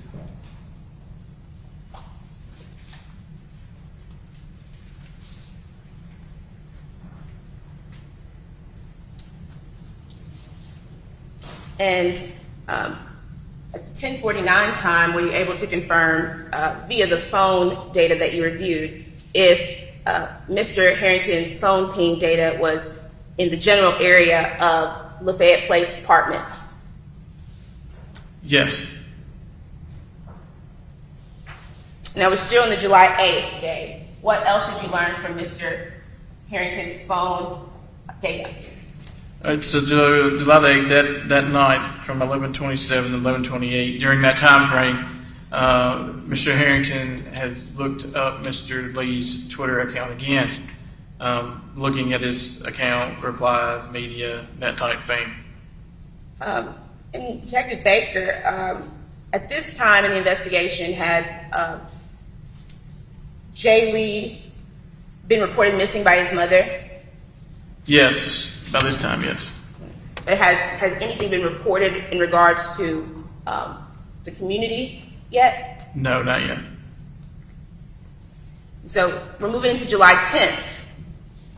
On July 10th, tell me what we're looking at on the left. So on the left is UPD's press release that was released on Facebook on July the 10th. at 2:40 p.m. And the press release was in relation to what? It was in relation to Jay Lee being missing. Had a picture of Jay Lee and also had a picture of his vehicle, asking if anyone had any information to contact the police. So it was asking if anyone had seen Jay Lee or his car. Is that correct? Yes, that's correct. So had the car been located at Molly Bartrell's apartment as of July 10th at 2:40 p.m.? No, it had not. So if look us to the right, this picture here, what is that from? This is from phone extraction, and it's a Google search for Molly Bar Apartments. And that would be the phone extraction of Timothy Harrington's phone? Yes, it is. And when was that search conducted per your review of the phone extraction? At 3:10 p.m. on July the 10th. And that's of Molly Bartrell's apartments? Yes, it's Molly Bar Apartments, Oxford, Mississippi, is what he searched. And in your review of, I believe you all got a portion of Mr. Harrington's Google search history. Had you ever seen him search Molly Bar Apartments before? No, I did not. And had the car been reported to have been found at Molly Bar yet? No, it has not been reported to be found yet. So we are now still in July 10th. On the left, what are we looking at?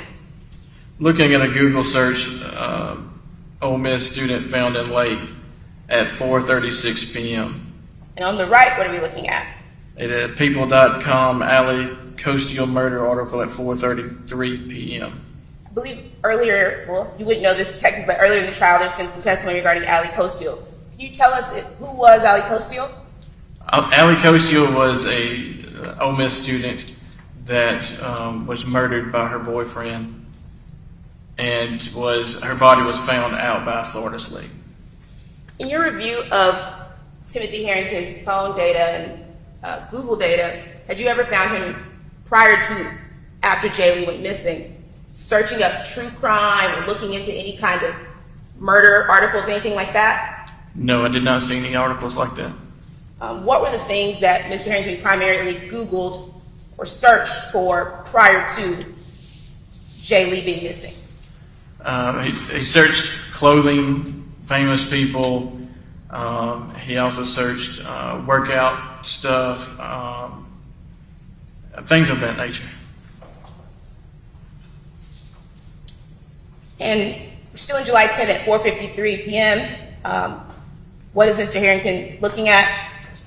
He views a FoxNews.com article on Allie Costiel's murder. Now we're into 10:37 p.m. on July 10th. What are we looking at here? It's the first time we've seen this kind of screen. So this is a Facebook search warrant returned. There to the left is what the record would look like as they sent it to us. Of course, the middle there is just a blown up portion of part of that record, which shows a Facebook search of Tony Faris at 10:37 p.m. And on July 10th? On July 10th, yes. And who is Tony Faris? He is an attorney. And who did he represent? He represented Allie Costiel's murder. I forget the guy's name. We're still in July 10th. Were there any further, tell us what we're looking at actually, just tell us what we're looking at. Okay, so this here is another Facebook return record there on the left. And it was July the 10th, 11:46 p.m. And on the right is what it looked like, the Oxford press release on July the 10th of Oxford Police Department. The search that was conducted on Facebook was Oxford, Mississippi Police Department. And at this time, is this the first time Oxford Police Department had shared, I guess, UPD's press release? Yes. And just so we're clear, does Mr. Harrington also Google other things that same day? Yes, he does. But prior to Jay Lee's disappearance, had he, from the records we have, Googled Oxford Police Department? No, not that I recall. All right, to July 11th. This is a different kind of record that we're looking at. What are we looking at here? So this was pulled from the phone extraction. Mr. Herrington did some Google searches on Monday, July the 11th at different times. And all these times here is just to show that although many times he searched Molly Bar apartments or Molly Bar trails. And on July 11th, is that when OPD and UPD discovered that Jay Lee's vehicle was at Molly Bar apartments, trails?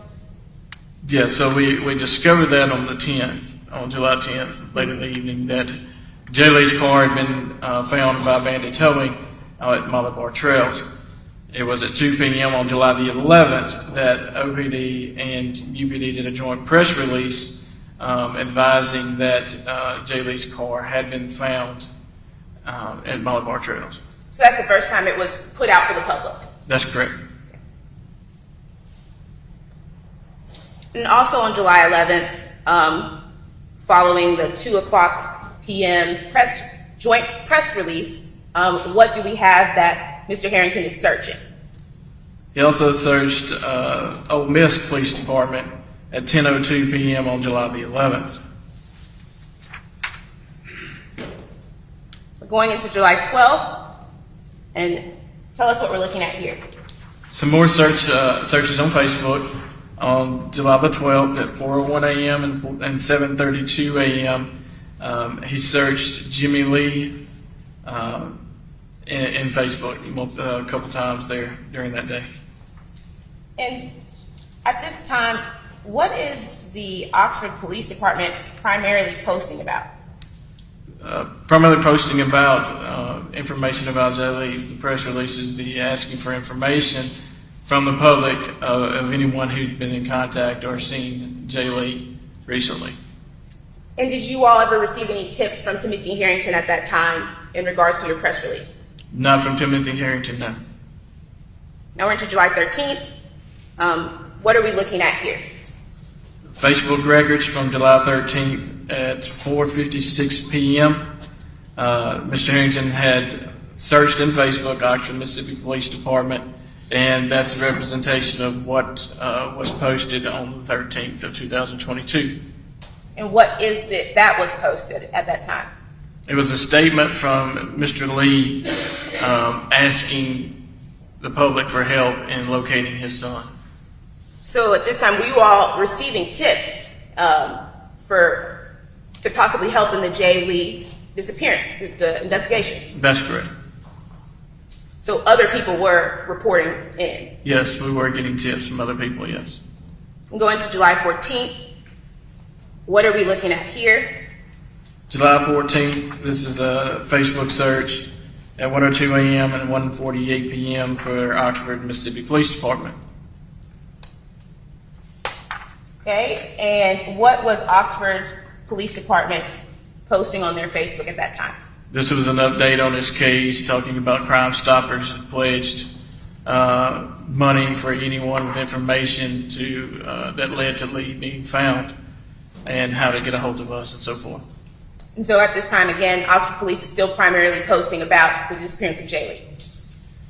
Yes, that's correct. And I also will say that if you see down there in the beige part there, it's kind of giving an update on what had been done by the police department in the search for Jay Lee. At this point, is it safe to say that Timothy Herrington keeps up with the investigation as it goes along? Yes. So July 15th, what are we looking at here? Another Facebook records from the returns, 12:48 a.m., 1:08 a.m., 4:52. He's searching Jimmy Lee and different spellings. First one was a Y, second one's IE, then the hashtag Jimmy Lee and hashtag find Jimmy Lee. July 16th, Another Facebook return where there's searches of Oxford, Mississippi Police Department, Jimmy Lee. and again, at this time, had you all heard any tips from Timothy Herrington regarding Jay Lee's disappearance? No, we did not have any tips from Timothy Harrington related to his disappearance. And also at this time, had you all even yet discovered the connection between Timothy Herrington and Jay Lee? No, not by this date, no. July 17th. What are we looking at here? It's another Facebook search at 531, 534 of Oxford Police Department and Jimmy Lee. July 18th. Same thing? Same thing. Jimmy Lee Ole Miss, Jimmy J. Lee, Jimmy Lee J. Lee, Jimmy Lee. Those were 10:15 a.m., 10:16 a.m. in that time frame. And is UPD and OPD continuously requesting that the public help in finding Jay Lee? Yes. July 19th. Some more Facebook searches, Oxford Police Department, 5:13, 11 p.m. And if you could make sure to speak into the microphone a little and repeat that, I couldn't hear you very Sorry, well. more Facebook searches of Oxford, Mississippi Police Department at 5:13 p.m. and 11 p.m. And to the right there, what is that? That is what was posted on Oxford's Facebook page on July the 19th, which is another press release, and it says as of July 19th, and it kind of gives a short synopsis, if you will, of what the officers have been doing in the investigation. July 20th. What are we looking at here? Other Facebook searches, 8:18 p.m., 8:33 p.m., Oxford, Mississippi Police Department. And again, Oxford Police Department is primarily posting about the disappearance of Jay Lee and the investigation. Is that correct? That's correct. And are you aware of what the other posts, if there are a couple, what are they about? There were, I think we might have been posting crime stats back then. That was one post. I forget exactly what the others were, but the main majority of those posts during this time frame had been seeking information and help from the public on Jay Lee. And in your review of Mr. Harrington's search history on Facebook and Google prior to this, was he consistently searching Oxford Police Department? Yes. Prior to when? I'm sorry, will you ask the question again? Sorry. Sorry, I wasn't clear. Prior to this, I said prior to this. Prior to July 8th, when Mr. Jay Lee went missing, from your review of the phone dump, the Facebook searches, and the search of the Google searches, was Mr. Harrington searching Oxford Police Department repeatedly? No. And what are we looking at here? Here is Facebook during the returns on July the 20th at 8:18 p.m. and 8:51 p.m. He searched on Facebook Mississippi Today. Mississippi Today had an article on the disappearance and the investigation and what was being released and so forth. Kind of had a running timeline, if you will, on their website as in part of this article. And on July 21st, what took place in regards to the investigation? On July the 21st, we actually late July the 20th, we figured out who that Red Eye _24 had contacted Jimmy J. Lee and through the Snapchat, and then on into the 21st, we go through the process and the steps of identifying Timothy Herrington as Red Eye _24. And when was Mr. Harrington ultimately arrested? On July the 22nd. Now, Detective Baker, I want to go through some other parts of the investigation. Were there any other persons of interest in this case? Yes. Well, before you get into that list, sort of define for me, what is a person of interest or a suspect? Are there differences just in police terms? What does that mean? Just a person of interest would be somebody that we would, like a tip would come in, or just somebody that would be interested in looking into if they had anything to do with Jimmy Lee's disappearance. And then some people use them interchangeably, person of interest, some people think of it as persons of interest. I think of it as person of interest. It's not really somebody who's reached the level of being a suspect. That there's some evidence here. Really need to look into them a little deeper. Could be a suspect. It kind of just depends. But a person of interest, yes, we had several persons of interest. So, kind of tell me about the first one. All other suspects or person of interest other than Timothy Herrington that you all checked into. One was a J-born Bester. And were you able to ultimately clear J-born Bester? Yes, we did. First, tell me why was he a person of interest?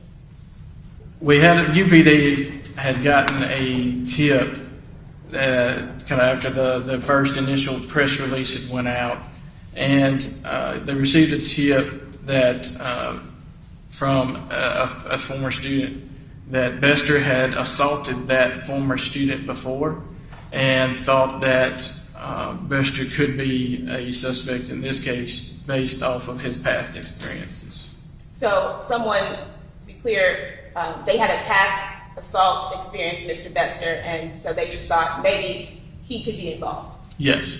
Were you ever able to find any indication or connection, digitally or otherwise, between J-born Bester and J. Lee? No. So was he ultimately interviewed and cleared? Yes, that's correct. He was. So tell me about someone else or who was a person of interest or suspect in this case. Early on in the case, Jose Reyes was a person of interest, basically just because the family at the time didn't know a whole lot about Jose, but thought that he might have been Jay Lee's boyfriend at the time. So we run down every avenue that we can. So we talked to him and end up clearing him and figured out that no, they're just really good friends and so forth. So to be clear, Jay Lee's family believed maybe they were dating and is sort of a partner or relationship, the first person we look into in these kinds of investigations? Yes. And you said you were able to run it down, and did Jose provide anything for you to look into to clear him as a suspect? Yes, he gave us his whereabouts. He told us his whereabouts, and then also his phone data. We were able to look through his phone. Okay. And so did everything check out as to Jose's location? Where was he in the, time between 5:58 a.m. and 7 a.m.? He was with his, I believe it was in Potts Camp, where he's from, with his partner. So tell me about another suspect or person of interest that you all looked into. LeBroderick Peterson. And why was he a person of interest? So LeBroderick was a person of interest because he was one of the people that had texted Jay Lee earlier in that morning or late in that night of the 7th, 8th. He was one of the recent contacts in Jay Lee's phone records. So I'm going to ask that. Y'all never got Jay Lee's phone, correct? Correct. His CDR phone records, call detail records. So you were able to get that information from Jay Lee's call detail records? Yes. And were you ever able to clear LeBroderick Peterson as a suspect? Yes. Did a phone extraction as well. And by his testimony and cooperation with the phone extraction, he had gone to Memphis, South Haven area that night, late the 7/7 into 7/8 morning, and then he had actually went over to Clarksdale in the Delta area and was not here in Oxford. So who was the next person that you all looked into? So we talked to Khalid Veers. Of course, he was one of the first ones, or one of the last ones to talk to him. In a murder investigation or in a missing persons investigation, you got to clear everybody. You got to kind of go look through anybody that you can. And so we talked to Khalid, and of course it was quick way to clear him. He was at work during the time the murder took place Do you remember where he worked? at the hospital, Baptist Hospital here in Oxford. And when the press release was first let out, I believe July 11th. Was it July 11th? July 10th. July 10th. Thank you for correcting me. Did you hear from Khalid soon after the police requested information? Yes, Khalid had called the university and reported his conversation with Jay Lee the early morning of July 8th. And tell me, was there any other person of interest that you looked into? It's looked into a Kent Ware. And why was a Kent Ware a person of interest? There was a note once Jay Lee's apartment was searched. There was a note laying in the apartment, and it was kind of had something spilt on, or you couldn't quite make it out, a lot of it, but you could make out that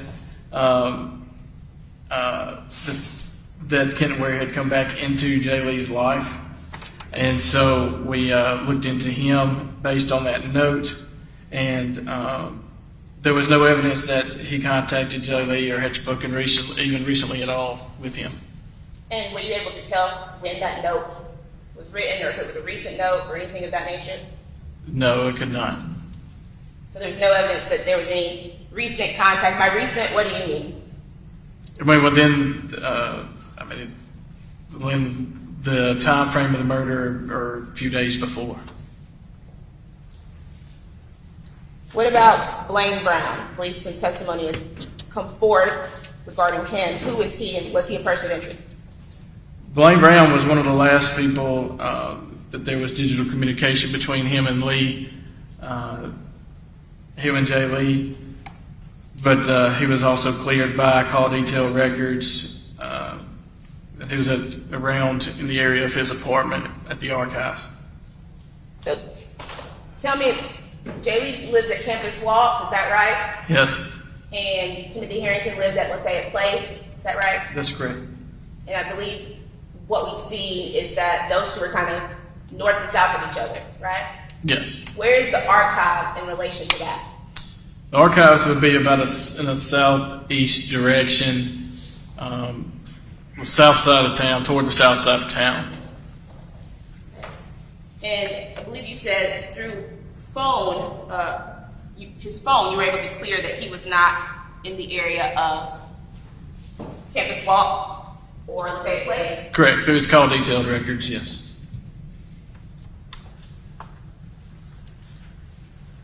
And was there anything in your investigation that shows that Jay Lee might have gone towards the archives apartment? No, nothing. Is the archives close to Molly Bar Trails? No. Now, tell me about any other persons of interest or suspects. We also looked into Timberland Mathis. Okay. Tell me, why was Timberland Mathis a suspect? He was also one of the last the last few people that had contacted Lee in his contact list. And Jay Lee had actually sent him a message earlier in the night. And Mr. Mathis didn't receive it until he had gotten off work at 5 o'clock. He responded, did not get an answer from Lee, but he was also cleared by his phone extraction, and his locations showed that he was around his residence. He had been at work earlier in the night and then was around his residence. Where was his residence? It was north of town out in the county. So was it anywhere near Campus Walk Apartments or Lafayette Place Apartments? No. Was it anywhere near Molly Bar Trail Apartments? No. And you said his phone records. Was there anything specific about what you saw in the phone data that helped to clear Timberland Mathis? Well, his location. Well, regarding what he was looking at. I'm giving a little leeway, go ahead. Was Timberland Mathis looking at anything in particular while at his home? Yes, he was looking at pornographic sites. And was it a specific kind of pornographic site? At transgender. In your experience, do people usually give their phones to others to look at pornographic websites? Not in my experience. So you were able to clear him based on looking at where the general location of his phone and that the phone was in use at that time? Yes, that's correct. How many more than that? Are you getting close on your name? Are you getting close on your names? Almost, I have a few more. Let's take a little short break anyway.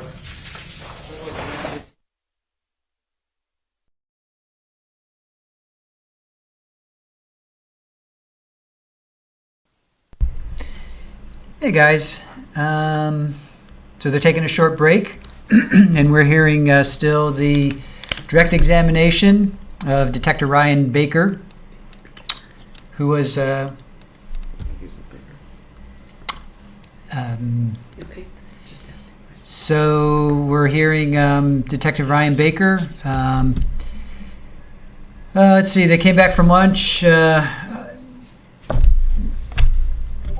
Tim's shoes were dirty, which kind of gives you an indication of he may have been in some woods or some kind of situation where he was burying Jay. I guess that's why they're bringing that up. And I'll do a bigger recap afterwards, but I just want to do a quick break. I'm going to stop after direct and pick up tomorrow because there's still 3 more hours after direct is done, and I just don't have the energy to to listen to Horan's cross. So let's continue on. I'm getting tired, guys.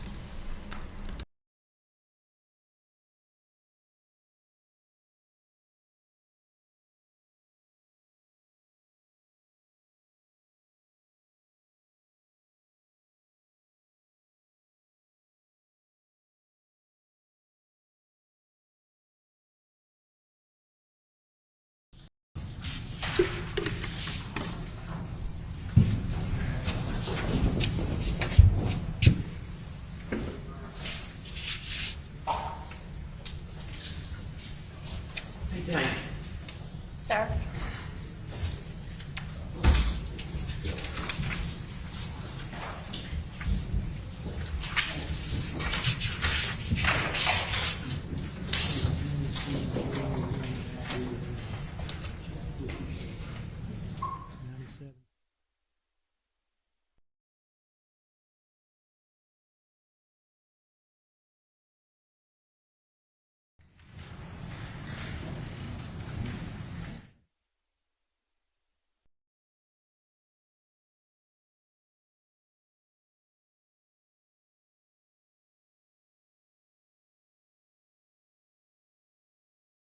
Jerry? All right, here we go. You may resume your direct examination of Officer Baker. Detective Baker, before our break, I believe we were talking about Timberland Mathis, and you said he was cleared by his phone data, which showed specific activity being done on the phone, not in the area of Lafayette Place or Campus Walk, when Jay Lee went to go meet someone and ended up never coming back. Is that correct? That's correct. Okay. I want to remind you and point to a slideshow, one of the slides in State's Exhibit 96. I believe this might be something that we had skipped over before. State's Exhibit 96, if you look to the corner right here, 7:02 a.m., what time did that represent? The time that Herrington had gotten back to his apartment with the box truck from the links. Okay, that was to be following the trip to Walmart, then the links to the box truck, then back to Lafayette Place. Yes. And from the phone dump data, it showed Timothy Harrington's phone Timothy Harrington's ping in the area of Lafayette Place apartments at that time. Would that be correct? Yes. Okay, so did Timothy Harrington's phone ping move to Molly Bar Trails area? No, it did not. So at that time, when he first arrived back home from Walmart, how long did the phone stay in the area of Timothy Harrington's Lafayette Place apartment, the phone ping? It was, let me look back.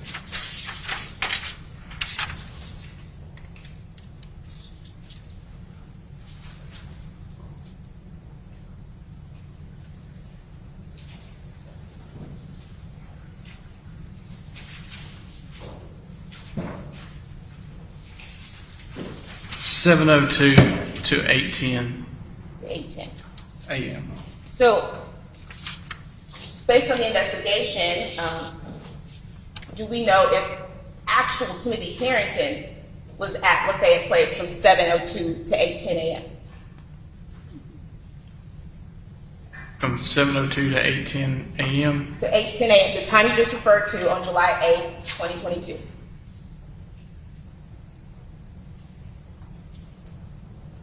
I'm sorry, I'm confused. I'm sorry, I'll repeat the question.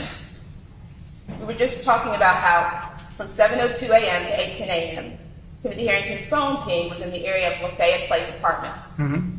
So, do we know if Timothy Herrington, the person, was also in the area of Lafayette Place Apartments? Do we know?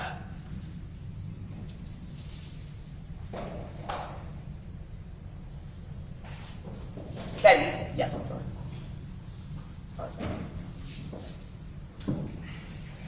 No, because 7:41 he was stopped by Officer Rutherford, and also we got him on the Molly Bar Trails camera as well, running out. Okay, so I'm clear, from 7:02 to 8:10 a.m., the phone ping off a tower is in the area of Lafayette Place. But Timothy Herrington is at when he was being picked up by Keziah Carter at 7:45 is Officer Rutherford. Yeah, so the traffic stop was at 7:34 or 7:40. Sorry, 7:41. Okay. And based on your investigation, did Keziah Carter take Timothy Herrington back to his apartment? Yes. Okay, and I would point to, and we started this because Timothy Mathis, his phone was showing specific use during the time he was at home during the relevant period of JB's disappearance, right? That's correct. Okay. I would take you to turn the TV off, please.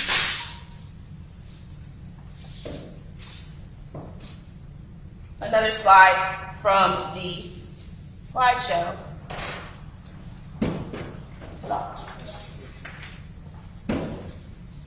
So, previously testified from 7:18 p.m. to 9:28 p.m., Timothy Harrington's phone ping is on a tower in the area of his parents' home. Is that correct? That's correct. And from that time to 9:28 p.m., was Timothy Harrington, the person, also at home that whole time? Not the whole time. And how did you know that? By the neighbor's video. And tell me if you know, was there specific use, similar to Timberland, on the phone during both of these periods to show that he was at home? No. So I want us to go back to our list of suspects or persons of interest. After Timberland Mathis, who was another person that you looked into? Looked into Devon Franklin. And why was Mr. Franklin a suspect or a person of interest? He was an ex-boyfriend of Jay Lee's. And were you able to clear Mr. Franklin as a suspect? Yes, the University of Alabama, he was there on campus, so the key swipes. He was there early in the morning, and University of Alabama checked the key swipes. And then later on in the evening, he was here on campus for some event. And we got him on camera both places. So you were able to see him on campus in the evening on July 8th? Yes. Through footage from the university? Yes. Okay. And then earlier in the day, I believe Jay Lee sent his last text open around 6:56. Is that correct? 6:03. 6:03, I apologize. And when he sent that text, was Javon Franklin in Oxford at that time? No, it was not. What about Rashad Hayes? Were you able to look into that person? He was also cleared by phone extraction. He was at his house in the county and so forth, and there was no corroborating. I'm gonna have to object again, kind of let go a little bit. This is another one where coalescing the person's location with the phone data. You can actually, Rephrase, make sure that your, I will tailor my question, yeah. Rephrase, please. Rashad Hayes, were you ever able to clear him based on the location of his phone? Of his phone ping. His phone Yes. ping, I apologize, his phone ping. Thank you for correcting me. Yes. Yes, Phone by ping. his phone ping. All right. And was it in the area of Lafayette Place or Campus Walk Apartments? No, it was not. Phone pinging. And as to anyone else that you looked into?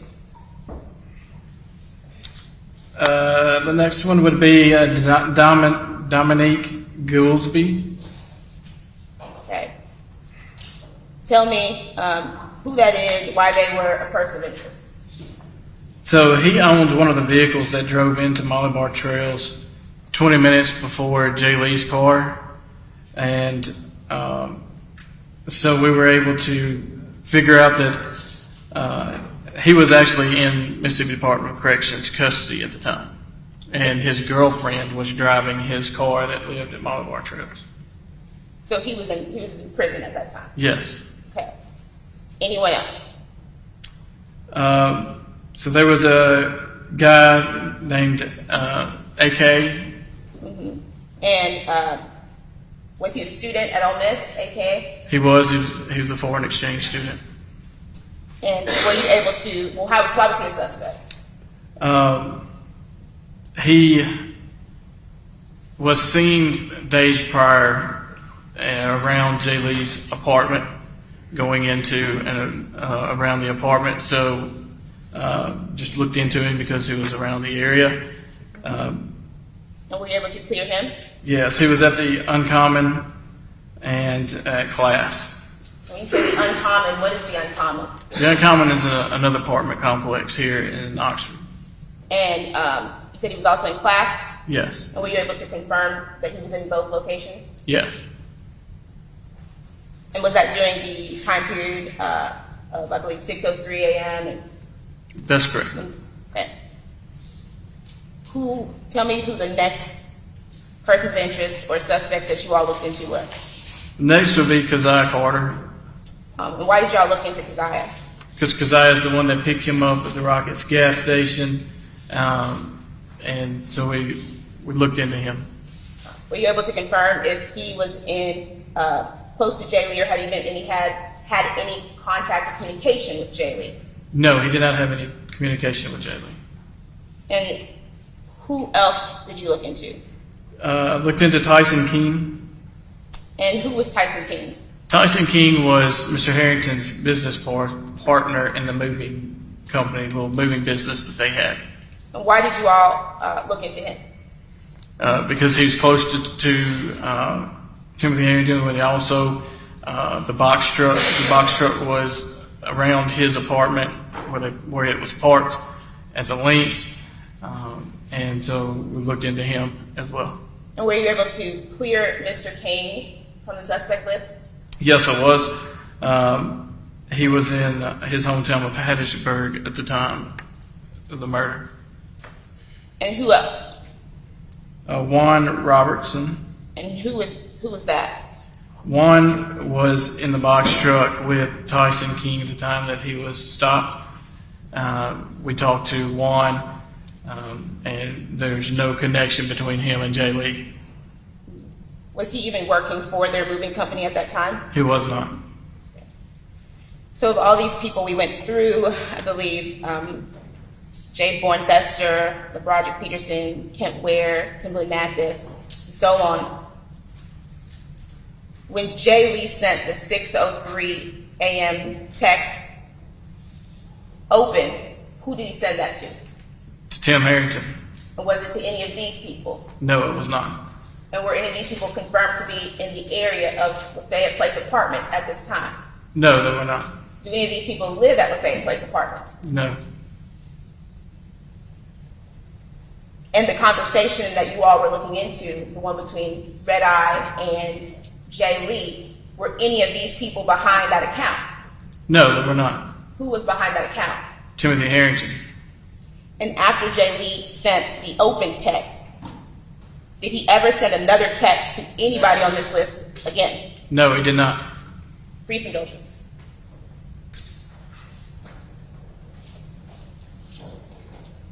And Detective Baker, do you see the person that was the subject of your investigation, who's now been charged in Jay Lee's death in the courtroom today? Yes, I do. Could you please point him out? It's at the defense table in the middle of a blue jacket. Your Honor, may the record please reflect that the witness is identified the defendant. Brief indulgence, Your Honor.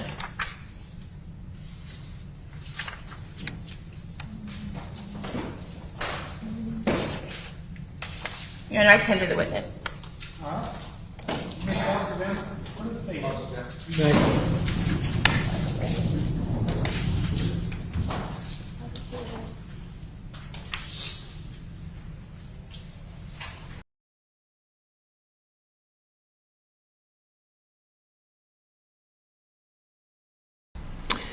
All right, chat. I am going to pause it here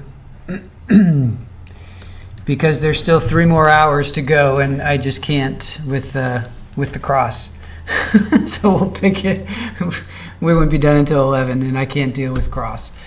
Yes, Julie, I want to catch up because Chloe Driver's sentencing is Thursday, and I want to watch that. I think it starts at 8? 9 o'clock. So I want to catch up, only to fall behind again. Plus, this trial, they're going to be going early and ending late, so I'm just trying to catch up and get even. All right, so we're going to have 3 hours of this day tomorrow morning, and then we'll catch up. Then we'll be live. Well, we still won't be live. We'll still be 3 hours behind.